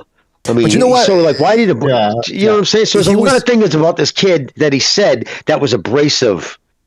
I mean, he's trying to placate the audience that's not even going to pay to watch your fight. So he's doing it all wrong already. But I also wanted to touch on what Buchu said about how some of these people, they're making it out to be as if Lomachenko lost to Lopez and hasn't fought since. I mean, the guy fought Nakatani, butchered him, and he really dominated Comey and should have stopped him, but he was too arrogant and lost his timing there. But he still dominated him. So if you really think about it, it's about fighting the best and how you look against the best. And so far, if you compare his last two performances, have been better than Haney's last three. I mean, think about it. Haney against Gamboa. Couldn't stop a guy that didn't stop before. He couldn't stop Gamboa, right? Meanwhile, other guys had before. He goes in there against Linares, couldn't stop him. And then he almost gets stopped later on. Then he goes against Jojo Diaz and struggles throughout the fight with a guy that's coming up in weight. So are you really telling me you're more excited to watch? Can't punch. But are you telling me you're really that much more excited to watch that guy against Kambosos than Lomachenko? Come on, let's be real here. People are being real about it. Let's be honest. He's only winning these fights because he's a big lightweight. That's the only reason he's winning these fights. If he was a natural lightweight, he's fast. With his skill set, he'll be losing. He'll be losing these fights. If he was just a normal size lightweight, Linares beats his ass. Old Linares beats him. Okay. Oh yeah. If he was actually JoJo's size, JoJo would have beat him too. Where's the criticism of Devin Haney? That's a valid question here. I mean, we are criticizing here. We are criticizing the guy on BDA boxing, but I mean, for the most part, it's like, oh, Haney's doing great. Look at his resume. Like he's beat this. Lomachenko has a better resume. And those wins those wins that he got, he dominated his opponents. He made them quit. He stopped them. And when it comes to Devin Haney, you look at his biggest wins, those fucking struggles. You know what? People in the chat Devin Haney goes and fights. If he goes to Australia and fights Kambosos next, meaning Kambosos' very next fight, I'll watch it. Okay, I will watch the fight. Now, I do prefer him to fight Lomachenko because I think that'll be a better fight. It'd be a more exciting fight. But if that was to happen, I'll watch it. But if it doesn't happen, if it doesn't happen because Haney can't come to an agreement, then there's nothing wrong with saying, okay, then I'm going to Lomachenko and see what Lomachenko wants to do. You know what? That's a great point. Fight. Loma would be a bigger financial fight. That'd be a bigger draw out in Australia. I guarantee it. I'm pretty sure Lomachenko has more fans out there than Haney. I would bet my life on it. So that would be a bigger financial draw, and that's where Gambosa would make a lot of money on the front door. I gotta tell you, man. Maybe because some people have been saying that maybe we're a little too harsh on Devin Haney. Maybe that's true. Because look, I'm used to dominating. I dominate in the gym, in the workplace, with women. My throat grip is tight. Ask any of them. So that's when I look at a guy like Devin Haney and I don't see him dominating. I go, well, where are your testicles? But you know what? Again, maybe my standards are too high. We'll see what happens there. Speaking of lightweights, and hey, maybe this is the reason why these guys want to get paid $10 million to take a risk. Because if they do lose, they lose their mind. And that leads me to Teofimo Lopez lashing out at critics this week. I don't know if you guys saw, but people have been posting this on Discord. Lopez is having a bit of a meltdown on social media. He's talking about how he's going to seclude himself. And some people, I don't know, the language he's using is very vague. Who's he hurting by doing that? Who's he hurting? Well, not us. But can I just say something? Let me just finish this real quick. Because he's saying he's going to seclude himself, but nobody really knows if he's sort of implying that he's going to commit suicide, blah, blah, blah. Then, no, for real. But look, then he says, he's complaining about his wife not letting him see his son, which sucks. But I mean, it really shouldn't That be. sucks, man. That does suck. I will say that. But it shouldn't be any of our business. What I'm saying. So then, this is what he came out with. All I can say is this, man. Y'all can keep hating on me. For those that are supporting me, I love you. Ones that keep hating on me just want to be like me. I got Beats, I got Bud Light, I got Essential Water, I got Rain Energy Drink. I'm lit to the Thor. By the way, if any of you can tell me what type of language he's talking in here, this type of dialect, let me know. He's talking hip hop right now. He's talking hip hop. Well, I would think lit to the Thor. I think of Thor. Maybe he's talking about the Thor, the god. The gods, maybe I don't know. Don't try to explain it, Lomachenko, what he also said about his parents, I think, said a lot. His comment, he said he was talking about another athlete. Oh, Kobe, I believe was Kobe Bryant, maybe, if I'm not mistaken. Don't quote me on that, the athlete, but he said, like them, I know what it's like to have your parents be your burden. Oh. Some real strong language like that, dude. Man, dude, my heart went out when I heard him say that. Because, again, I'm an older guy. Maybe I look at it. But I think I was always this kind of dude because I grew up around so many boxers. I saw how their personal lives affected them. And it's so surprising that it's kid used to be on this show. He's no longer doesn't call in anymore. But when I talked about that going into the Lomachenko fight, about how he's got a lot of shit on his plate, man. You guys, I mean, he's got a relationship with a girl that runs real hot, real fucking hot. She's pregnant, don't get along with the father. And there was a lot of in the background. Come on, well, dude, that ain't I like to talk about the fight. I'm like, well, when we're talking about what's going into a fight, what's going to create a boxer. Like, that's very important. I mean, he kind of shined it off like it's not important. I mean, talk about coming to fruition. I mean, this kid's completely falling apart because of all this shit around him. Now he's divorced from that woman. She's not letting him see his son. So just take that in itself. Picture just being a dude, right? Regular dude. You can't see your kid. Then you can't pick up your phone. I'm going to go look at the 1,400 people who tell me I suck on social media, right? And then you generate your peers to talk to, too. You know what I mean? Recognize, you know what I'm saying? So I feel for the kid right now. You know what I mean? He put it. Oh, dude, absolutely, dude! I roasted him as hard as anybody, right? Right alongside you, bro. If he was my boy, if like he was somebody that you can speak to, and being the age difference between me and him, I would say, look, that's all fucked up. Everything you just said is fucked up. What's going on with you? But you have to understand who's the biggest culprit of all this. And I would point them to the mirror. I'd be like, that person right there. That's the guy that caused all this. Well, he better be not making fucking excuses like that. Well, this is... Okay, right after the fight, he didn't want a rematch with Kambosos. You mean what Kambosos or Lomachenko? Oh, and Lomachenko too. Yeah, right. And Lomachenko. So this... So he's moving up to 140. Yeah, fucking bullshit. But yeah. But after that's why. Okay, right after the Lomachenko fight, he didn't want a rematch, and he wasn't talking about moving to 140 at that moment, at that time. Against Kambosos, I mean, you could still maybe manage to get a rematch, maybe a catchweight or something. No. He doesn't want anything to do with Kambosos. Well, let me. He's a fucking loser, man. Let me. Can I just let me finish reading this, because I mean, you guys are bringing excellent points, and it just adds more to his personality, or to his character rather. Here he goes that he has all these endorsements, right? And then he goes next is gonna be Nike. Best believe that, because I asked for the universe and I'ma grant that. All y'all keep hating me, keep doing that.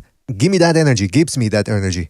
Lopez added, last but not least, fuck humble, it's growth. So first of all, when he says fuck humble, he was never humble. Yeah, before the Lomachenko fight, he wasn't humble. After the Lomachenko fight, he was far from humble. And then after he lost to Kambosos, he just went into overdrive. Here's my thing. Who at this point still rooting for this guy? Because, I mean... I was going to say... But fuck the fans. Bucho, that's Yeah, go ahead. Sorry. People keep making excuses for this guy. When after the Lomachenko fight, when he said, no rematch, fuck him, blah, blah, blah, people were like, well, he beat Lomachenko, so he's got the right to talk like that. Then it became, when he started talking about Josh Taylor, fuck Josh Taylor, blah, blah, blah, and started ignoring Kambosos, whom he was going to fight next, people were saying, well, he's going to trash talk because he's young and blah, blah, blah. So another excuse. Then after he lost, well, he's young and he just lost. So there's always an excuse with this guy. It's never like I said. At one point, does it become his fault? And it's all on him.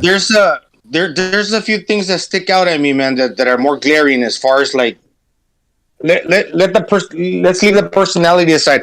Inside of the ring, he's a little teeny to me going up to 140.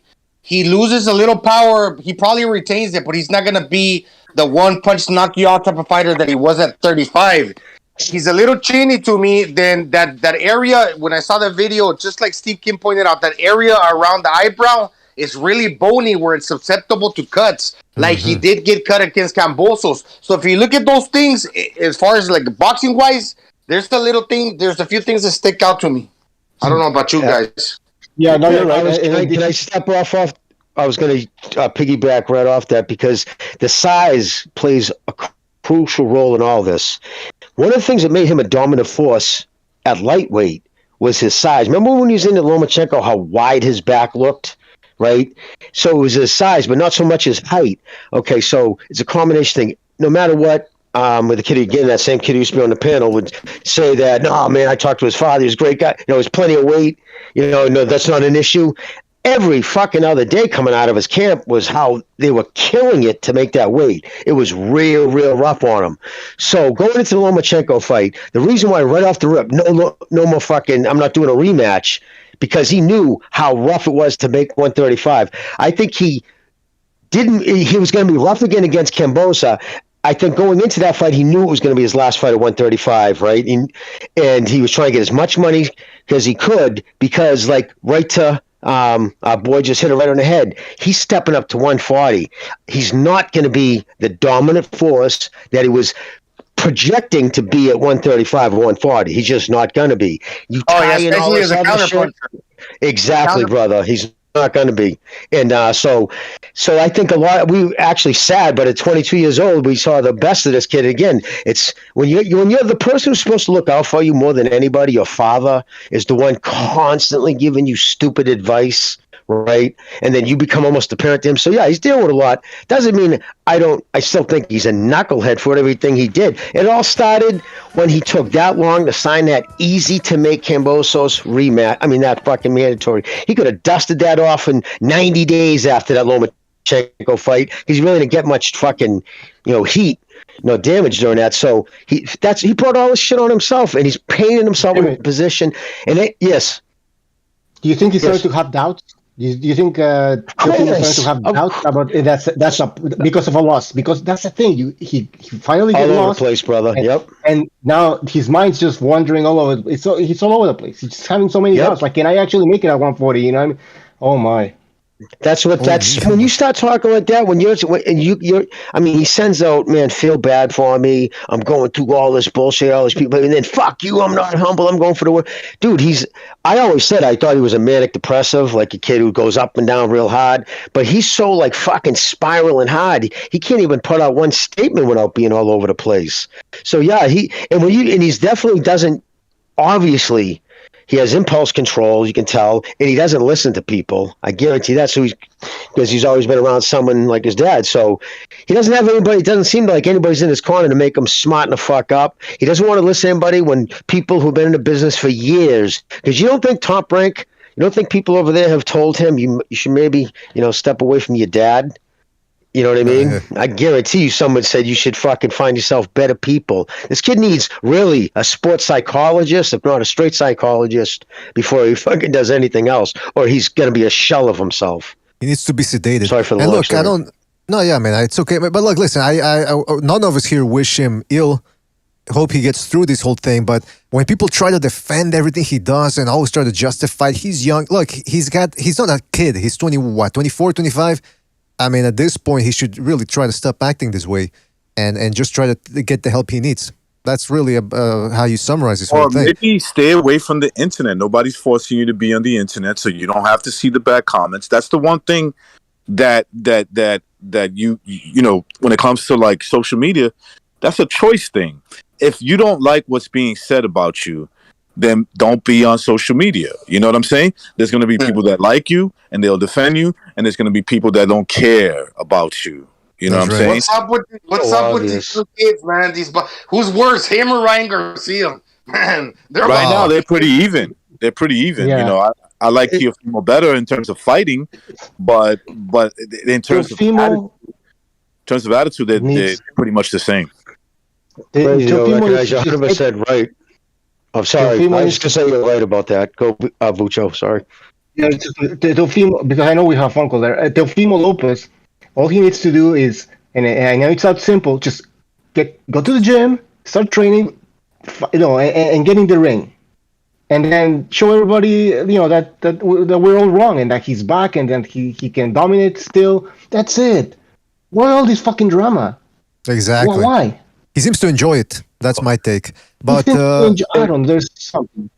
It's the internet, like Recognize said. He wants to handle it all. Recognize 100%. That's get off the internet. Fill your life up with something different, dude. Errol Spence, he stays off the internet because he's on his farm, fucks with those horses and ducks, and that takes all day to deal with that shit. You know what I mean? Get a hobby. Do something else.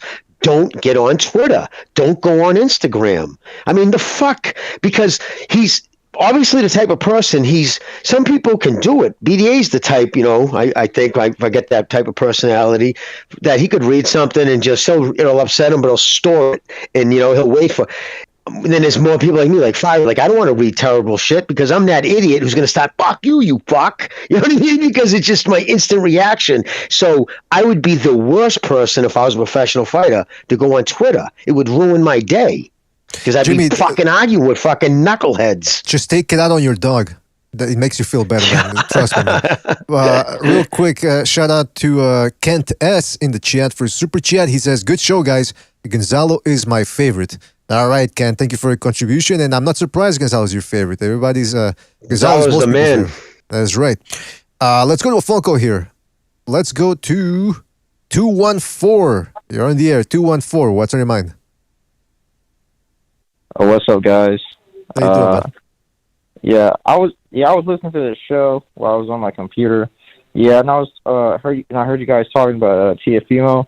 Yeah, I was thinking about the same thing. I'm like, this guy should stay off the internet because there are a couple of guys that are sending. I was on the internet and there was like a couple of guys sending a lot of hate stuff. Yeah, so I understand why he wanted to respond and say, "Oh, look at me, look what I'm doing. You're hating on me." But I'm still doing good. And I just don't think that I think that this is what my opinion on Tiffany is.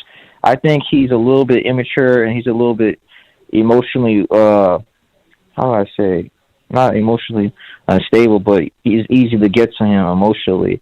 And that's that's one of the things that bothered me as a fighter, because I was reading Costamato's book and it says that boxing is 75% mental and emotional, 25% physical. I'm like, I was like, yeah, that's a big problem. That's going to be a big problem for him unless he matures. When Teofimo matures, like as a person, he'll be fine. Until then, he's always going to have these problems. Well, do you think he's going to be able to mature, or you think this is the end of the road for Teofimo Lopez? I don't know.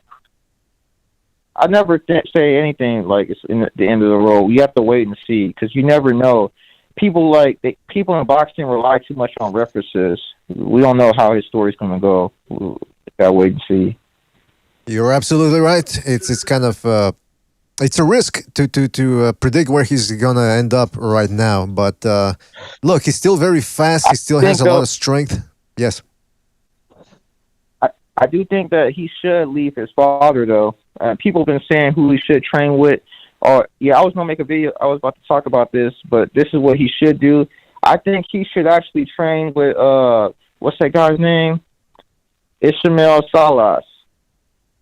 He should train with Dennis Ugas. If you want to really be humble, that's the guy you should try to be like. Not your dad, because I knew there was red flags about his dad from the beginning when he called Canelo and Triple G bombs on this podcast, and he was just like an up and coming fighter. So I know that he's not good. He's not good in any form or fashion. Yeah. I just think that he should probably be like a cheerleader. Be your son's cheerleader in the stands. That's the caller. You broke up a little bit there. Yeah, no, because you broke up a little bit there. But yeah, man, listen, point taken.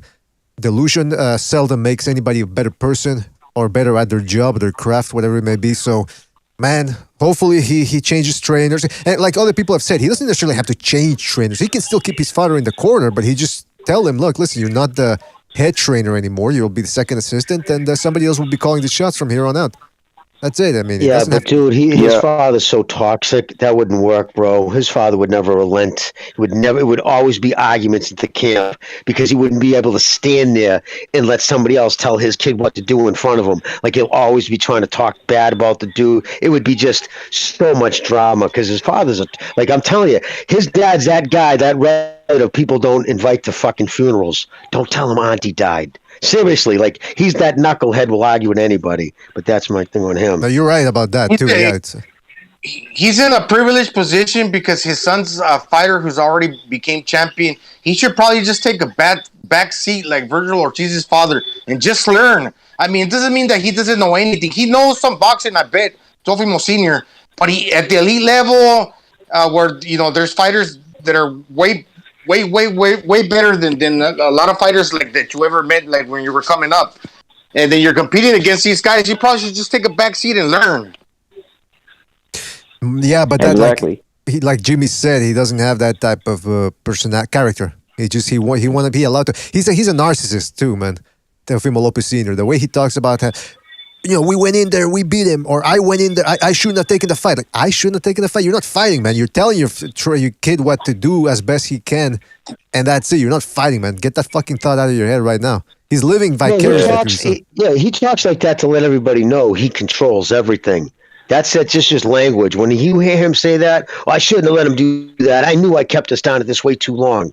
Yeah, that's just him saying, I run everything. And he just, because he's insecure and narcissistic, he would never, it would be a fucking horror show if they try to bring somebody in. They need to cut ties with that motherfucker. I'll see you the night of the fight. You'll be in the 7th row.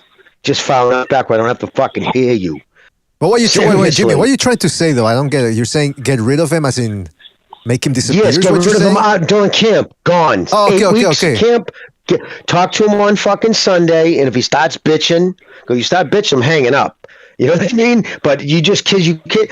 It's so important to stay focused at that time, and this dude is just drama. You can tell, man. Recognize knows what I'm talking about because you guys know. Fucking, he's just that type of dude, man. And he would make it ugly for him. He would be nasty to his kid. Yeah, he wouldn't. He would not relent any power willingly. It would have to be ripped from him. No, but Jimmy, because you were making it sound. You were making it sound like you were saying he needs to take a vacation with no suitcases, if you know what I mean. I don't know. That's the tone you were talking in. That's what I was getting from you, but obviously you weren't saying that. What Teofimo needs to do, man, is get his mind right, man. That's where everything comes from. It's the brain. Everything there, clean it up, or else if he keeps having this, I got beef with my dad, I got beef with my baby mom, she don't let me see my son, he's gonna get washed up in the ring again. That's right. What's going to happen. Bingo. Yeah, he's going to go even crazier. He's probably going to turn into a woman if he loses again. All right, listen, 214. Thank you for your call. Great call. Yep. Call back next time, all right, man? Yeah. All right, take it easy, man. Thank you for calling. Good call. I mean, he's a tough guy. He battled back. He came back pretty strong against Cambosos. He dropped them bad. He did pretty good. He just lost. And I think it's more that it has to do with the game plan. It's probably the simplest thing he could have fixed because he's got the tools. He just didn't implement those.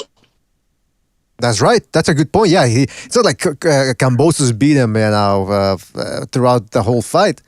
He was just Lopez fought a stupid fight, ended up gassing himself early on, had to wait longer than expected for his second win, and he lost the decision. But he did well himself. But it's just compared to everything he was saying, everything he was talking about, that's what made it seem bad.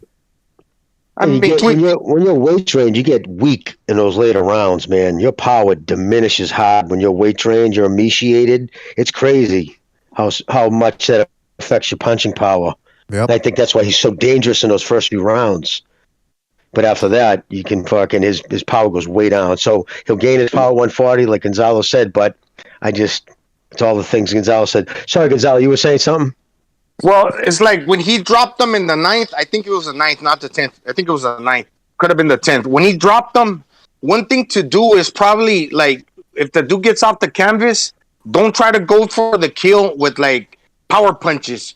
Just string combinations together and get the referee to notice what you're doing, and he might give you the stoppage. It's kind of like when that dude that fought Kovalev, what's the name? The English guy, Yard. If Yard would have just strung together, fast punches like a pity pat volley when he had Kovalev hurt, he probably would have got the referee to wave it off. Certain things like that you get tweaked in your approach that could kind of balance the scale in your favor. Because the fight was close. I mean, you could pretty much say, okay, Kambosos won. He won clearly, but did he really dominate him to the point if he would have just changed it up just a little bit? That corner, if they would have given him more sound advice, he could have had everything tilt to his favor, possibly. Yeah, that's all I'm saying. That's a great point, man. Again, that's why I was surprised when he said no rematch. I was like, man, you can beat this guy. He's there to be beat, but that's the mentality that he has. Shout out to G Boogie, OG Boogie, for his contribution to Super Chat. No message, but shout out to G Boogie. Shout out to Kenshiro for his contribution with the Super Chat as well. He says, can Eubanks Jr. fight Boo Boo next if Liam loses? Shout out to Kenshiro for that. Listen, I think Eubank, I think he said he wants the winner of Triple G Murata if he beats Liam Williams. So we'll see. But I mean, I think Andrade would be a nightmare style for Eubank. He would outbox him just like, or even better, I think, than George Groves did. Shout out to Norman Lewis for his contribution with this. Norman Louis for his contribution with the Super Chat. He says, Tio has all the ingredients, but no one's baking the cake. That's an interesting way of putting it right there, and I'm starting to get hungry now that you mentioned cake.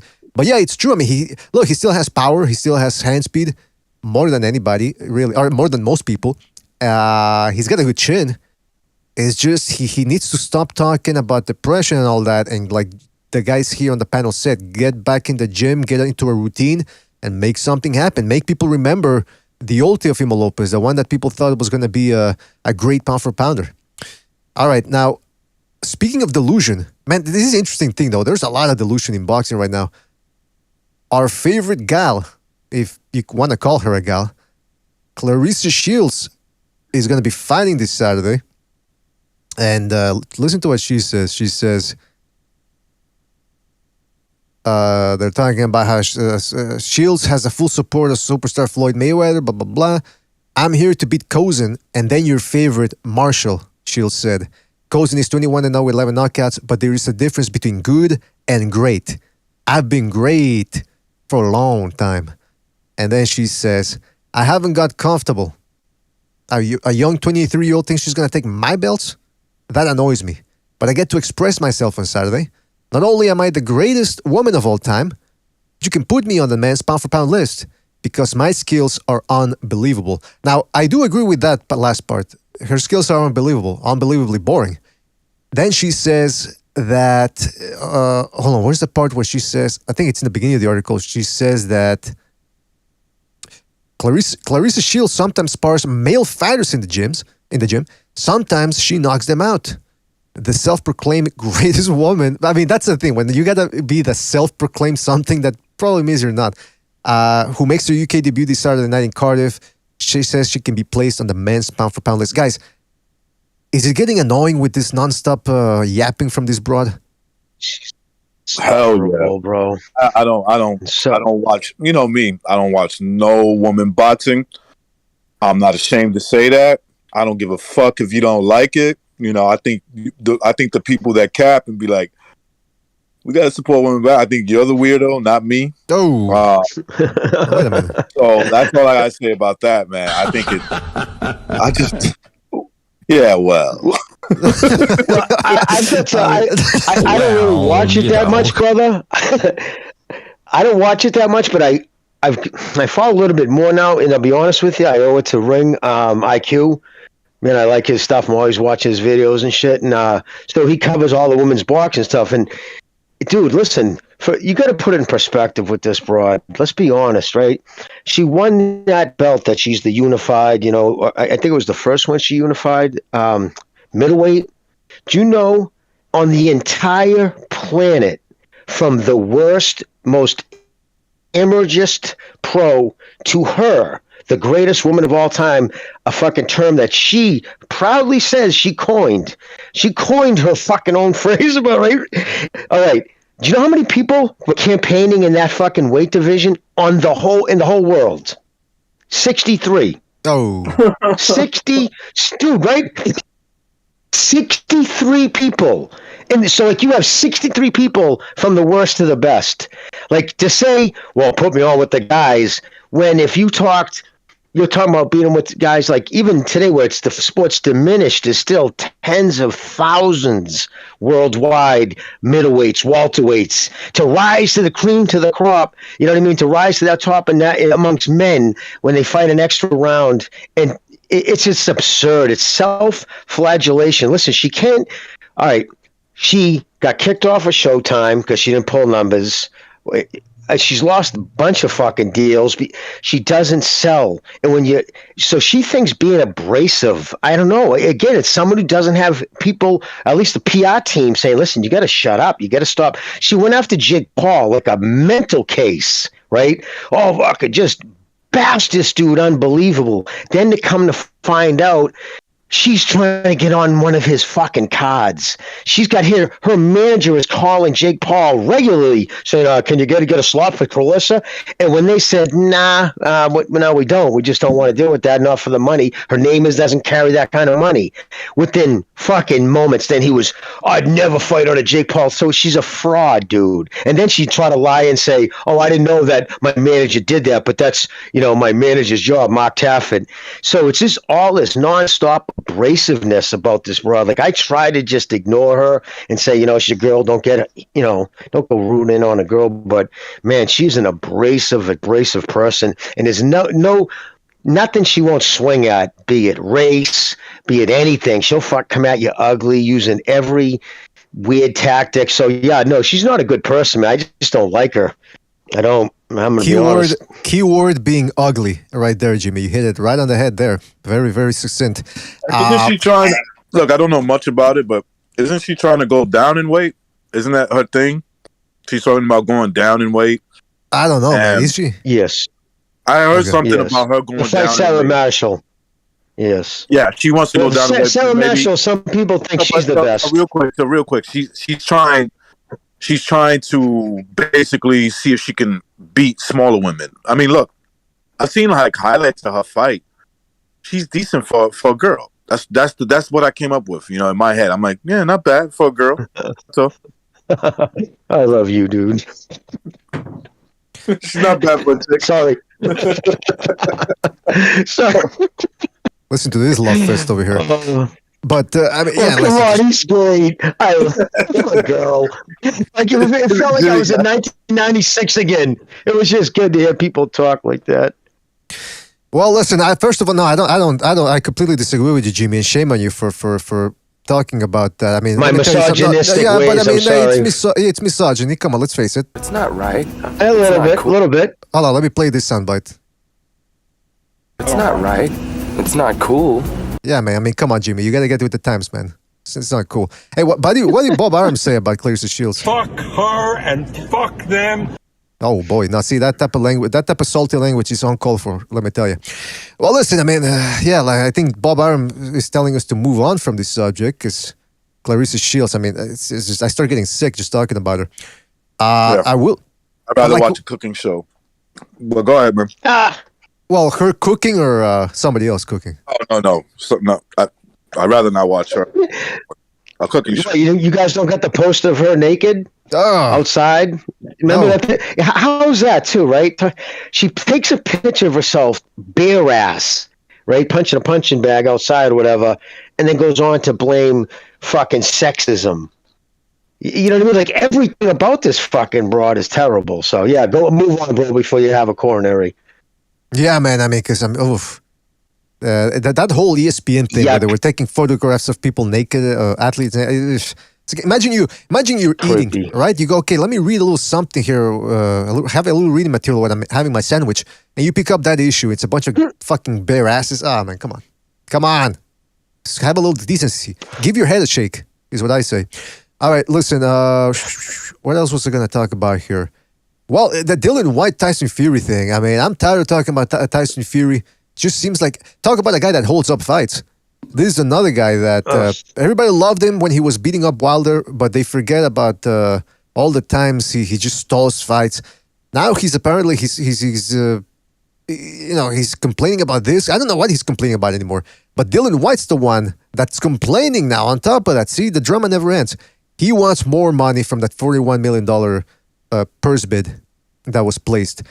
And I mean, I don't know. Maybe somebody else in the chat room can, or maybe one of you can answer this. But does he deserve more money?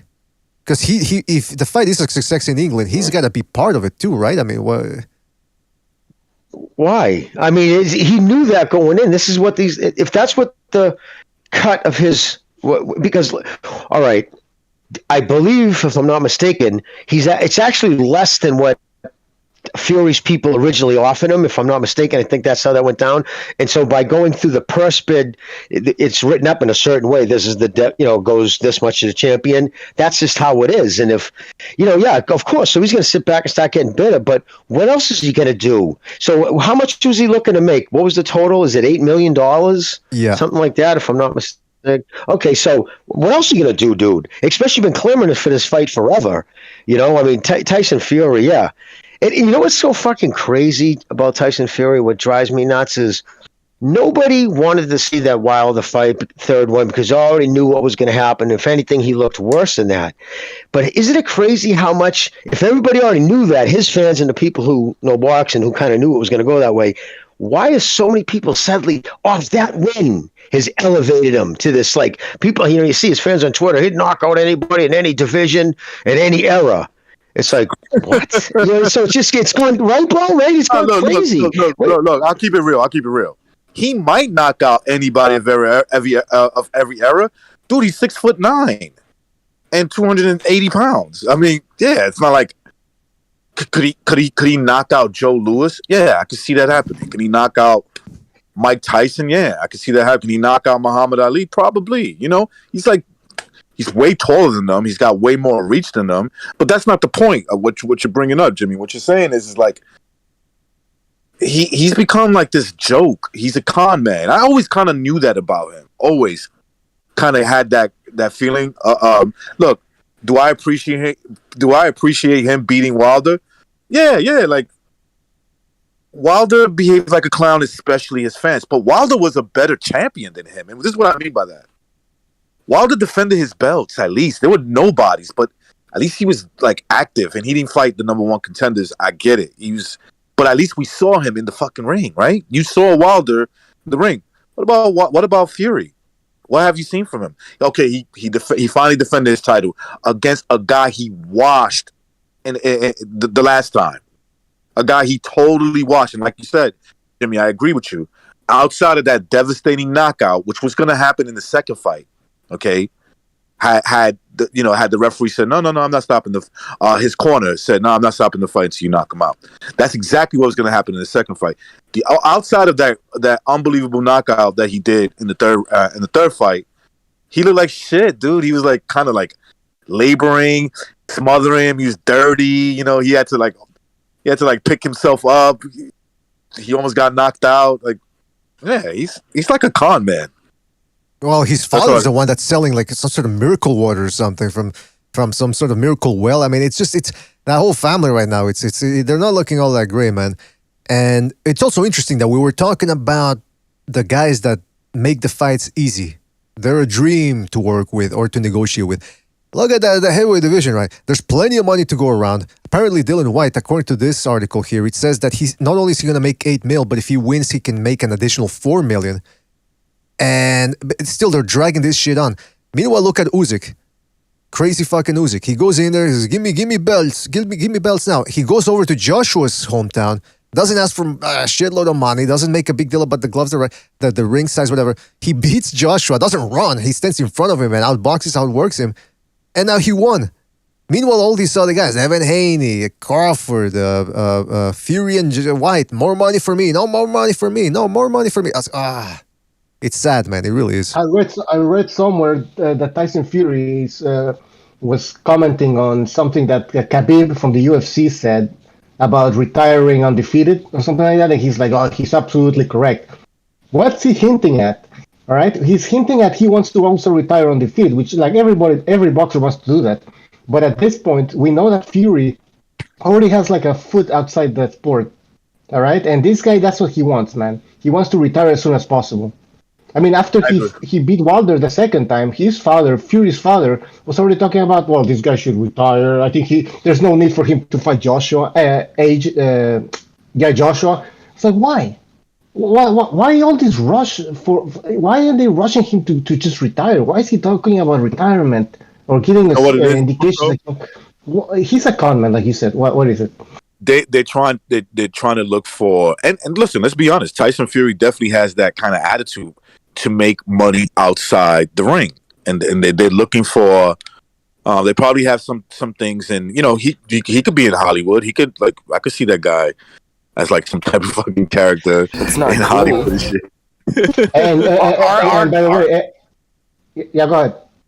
So aren't gypsies considered like con men, like charlatans? No, that's an ugly stereotype. That's an ugly stereotype. Yeah.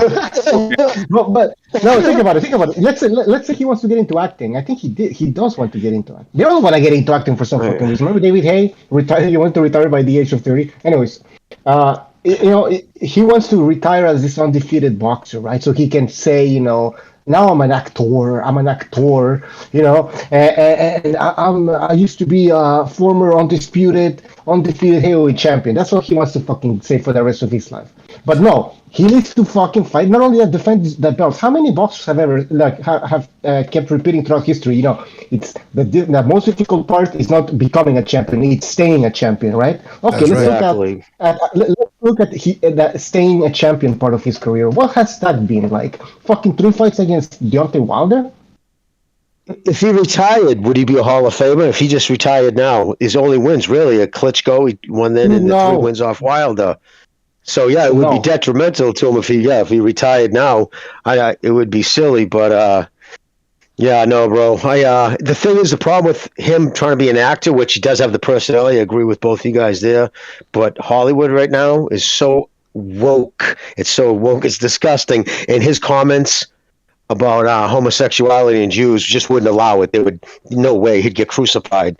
That's why they crucify him over there in Europe too. Tyson Fury, remember, he was hugging and kissing somebody else. Who was it, Mr. BDA? Remember that? And you mentioned that he's trying to show everybody that he's not guy. He carried that opponent. He picked him up and held him like the way a man would pick up. This guy would sell his fucking soul, man, to make it into fucking Hollywood. Tyson Fury has to fight the guys that are available, the guys in his era, the guys right now. He's got to face. He's got to fight them. Because boxing has given you everything. The way to pay back boxing and to break even is fight the guys that are in your era.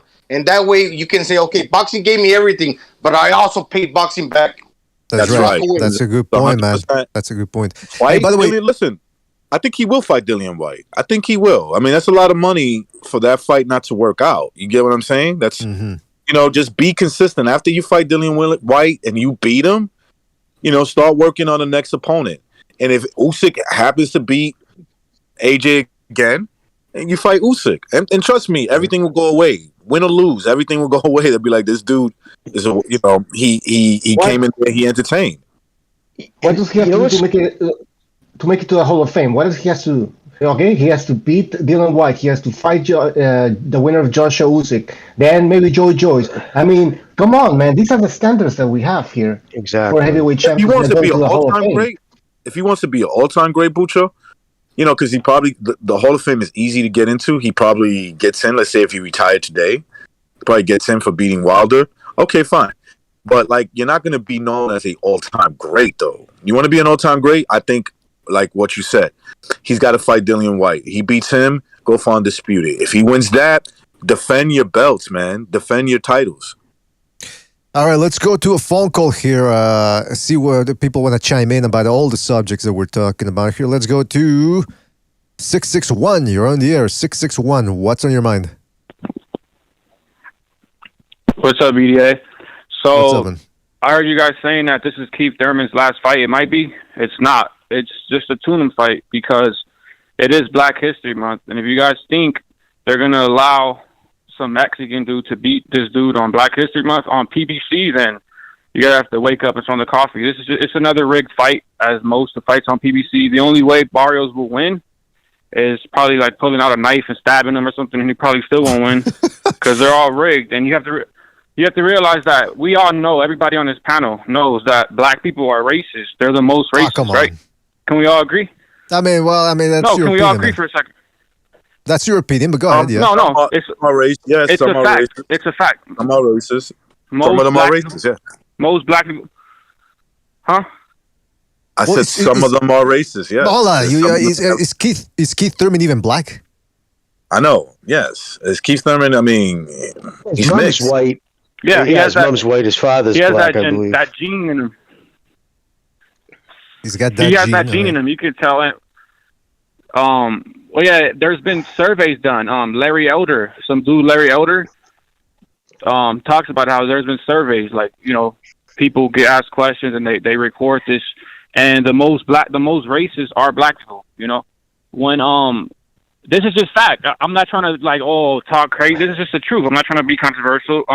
When Tank fought, what's his name, Santa Cruz, BDA. I don't know if you guys go on World Star Hip Hop, but there's this site, World Star Hip Hop, famous site, a lot of views every day, and they put the fight on there. They put the knockdown, and you know what they titled the video? What's that? He has that melatonin in his. They titled the video of Tank knocking out Santa Cruz on World Star. He has that melatonin in his blood, right?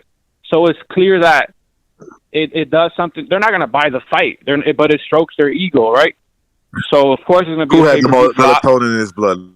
Leo Santa Cruz, because he went to sleep for sure. No, they're saying that about melatonin. Well, there's melatonin and melanin, Recognize. right?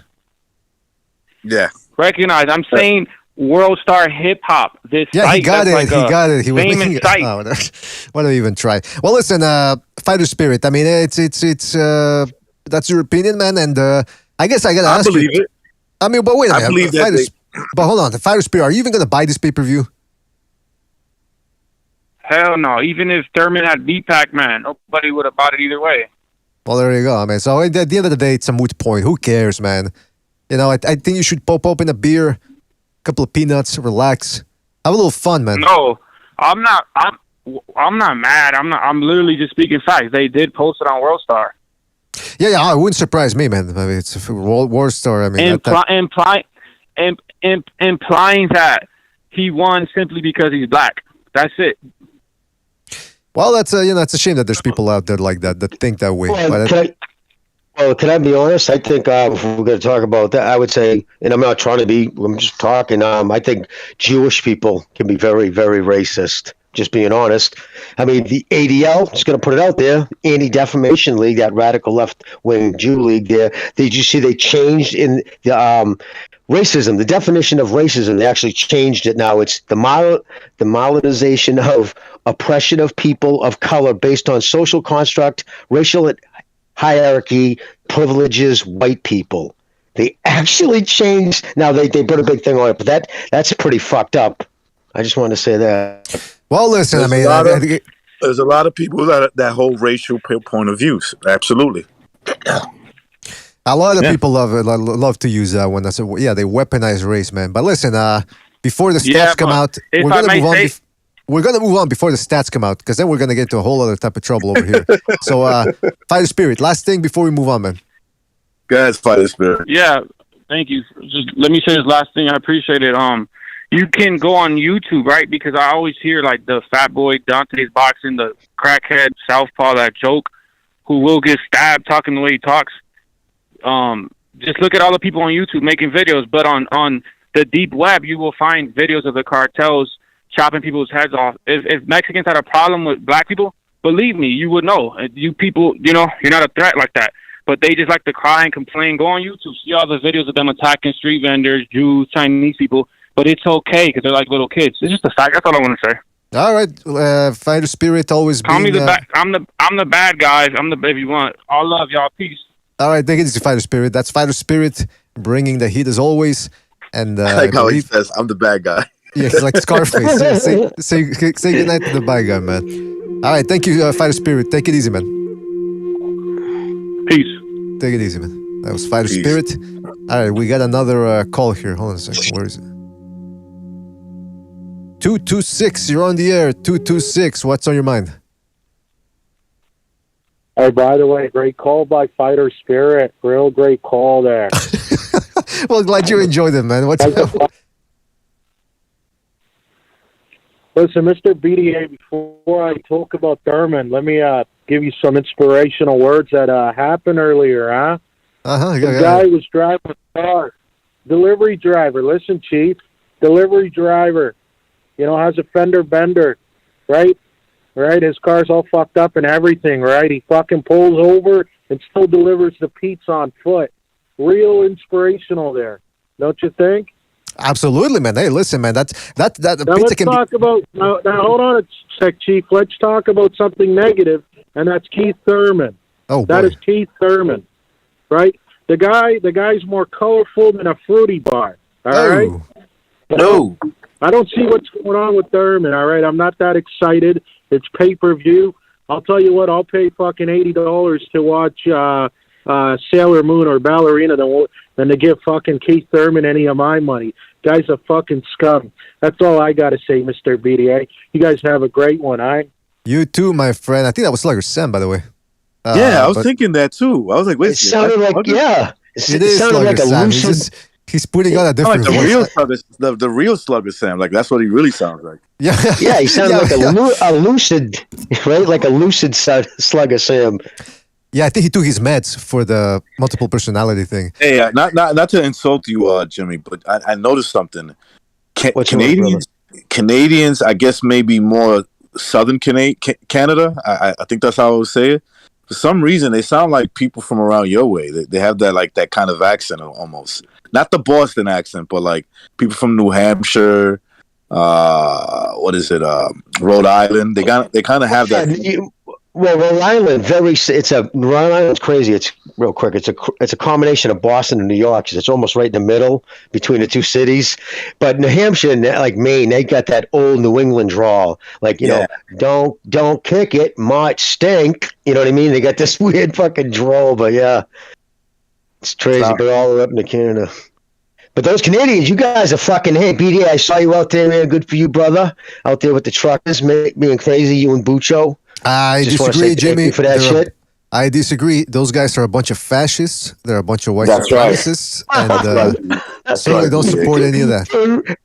Dude, he fucking got it. Trudeau, man, did you see his tweet? He literally fired off every ism and phobia. They were the shit he said in that tweet that, you know what they do, and then 100,000 people, not one arrest.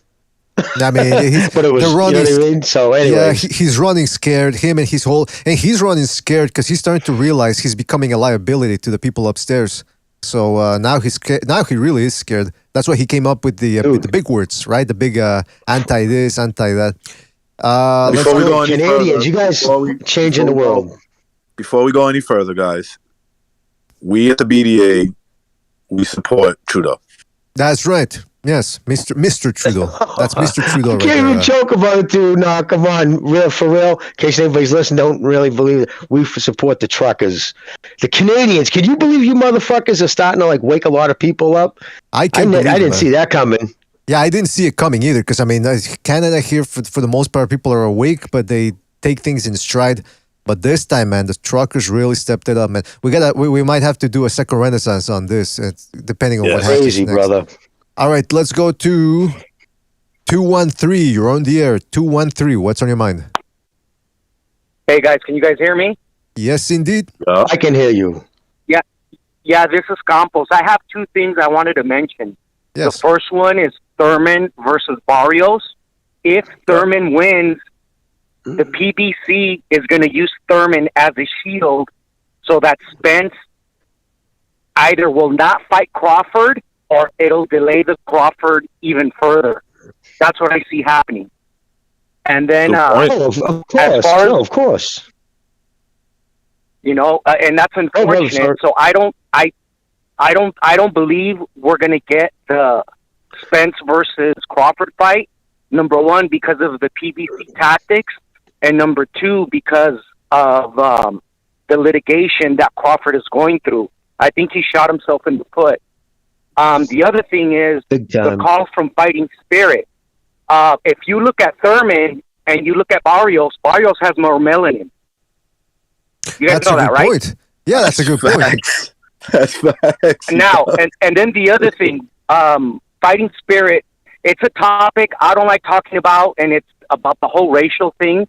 One thing we should distinguish is that Black America isn't the voice for all blacks or all Africans around the world.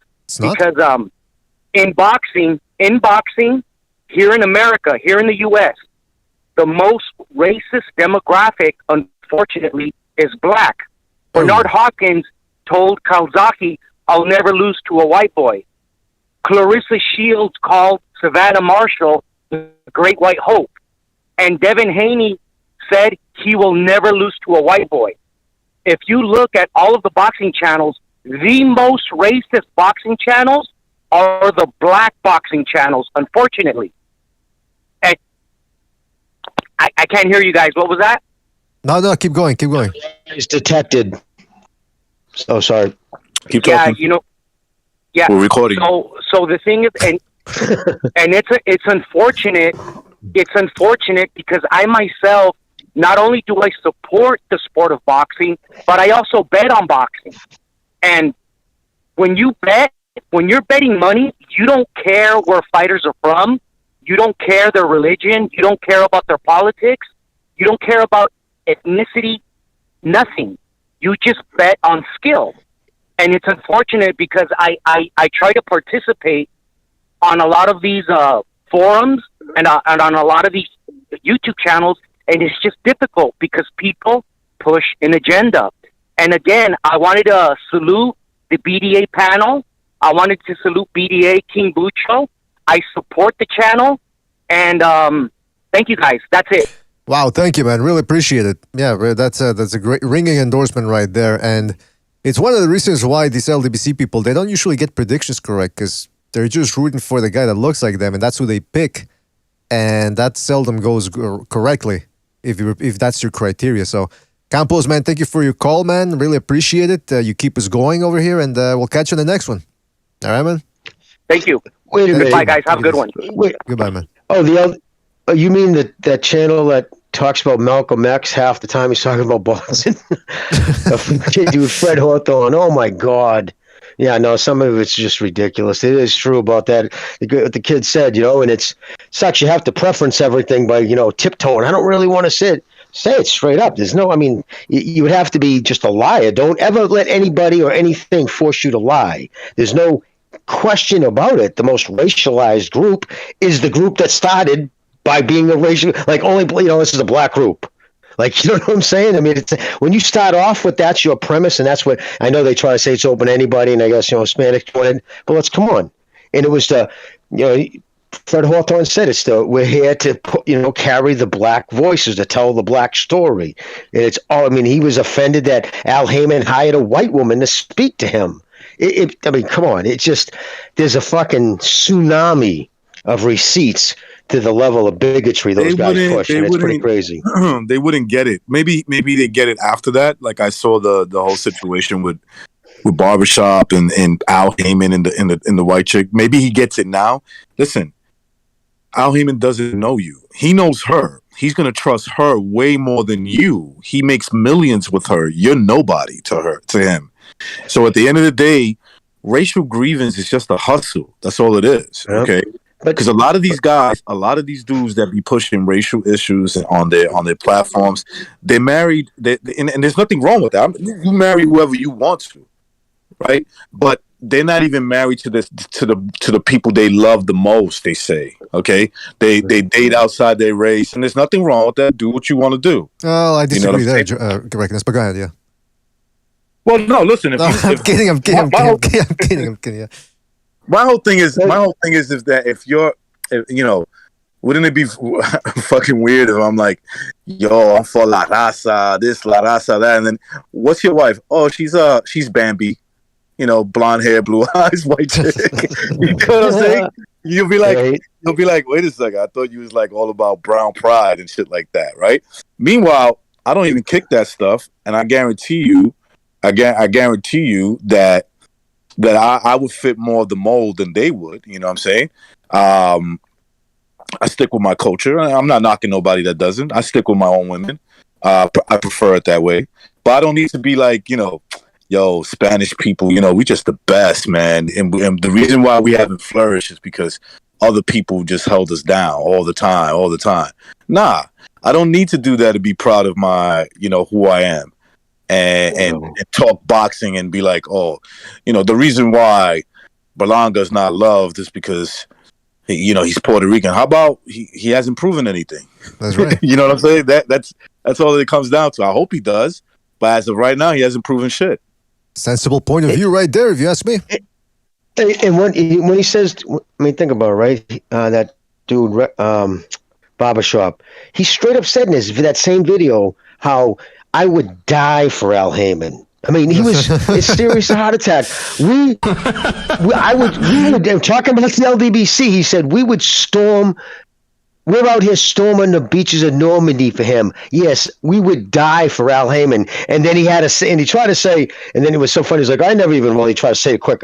Shook the man's hand, meaning I've never even met him. So women, but because he realized how stupid that sounded, so he just came right out and said, he goes, I would die for that man because he's black. But then he'll go on and start saying, well, they're doing this because of Lomachenko, and then slam a whole different fucking group for what he would call racial bias. So it's hypocrisy at its best. Sorry, BD, what was that? Not really. No, I'm just saying it's not really worth talking about. But you know what? Even if we did have more, even if it was, we're out of time right now. So we got. There was BDA. There was this guy. I saw the message on my YouTube feed. Curtis Sanders. I think he was LDBC, but this guy really knew boxing. Some of them guys do, and they're good guys too. But this guy named Curtis Anderson passed away. I don't know if you ever heard of him. He maybe was on the show one time. Curtis Curtis Rest in peace. Rest in peace. Wait. He passed. The dude you're talking about passed away from what? What happened? I don't know. I just saw that he passed away. Rest in peace. Blue blood, but blood boxing. Because I follow blood boxing. He was speaking about him. He was the overweight dude, right? He was overweight and shit. Kind of funny too. He would say funny shit. Is it Mike? Do I get the right Curtis? I don't know. I don't know either. I don't know who they are. Oh, okay. But anyway, whoever it was.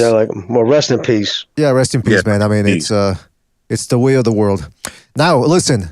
Tomorrow we will be back with another Open Lines Friday, meaning pandemonium, mayhem, the whole shebang. You want drama?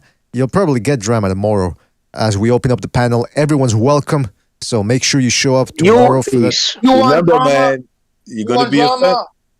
You want drama? Bring your mama. Open Lines Friday. That's right. Say that drama for your mama.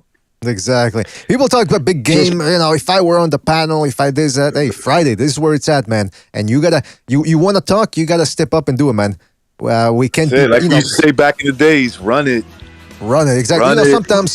Sometimes we'll try to help you out. If you haven't spoken, maybe we'll try to step in for you. But for the most part, you gotta really take it by the reins yourself. All right. So stay tuned. You want drama?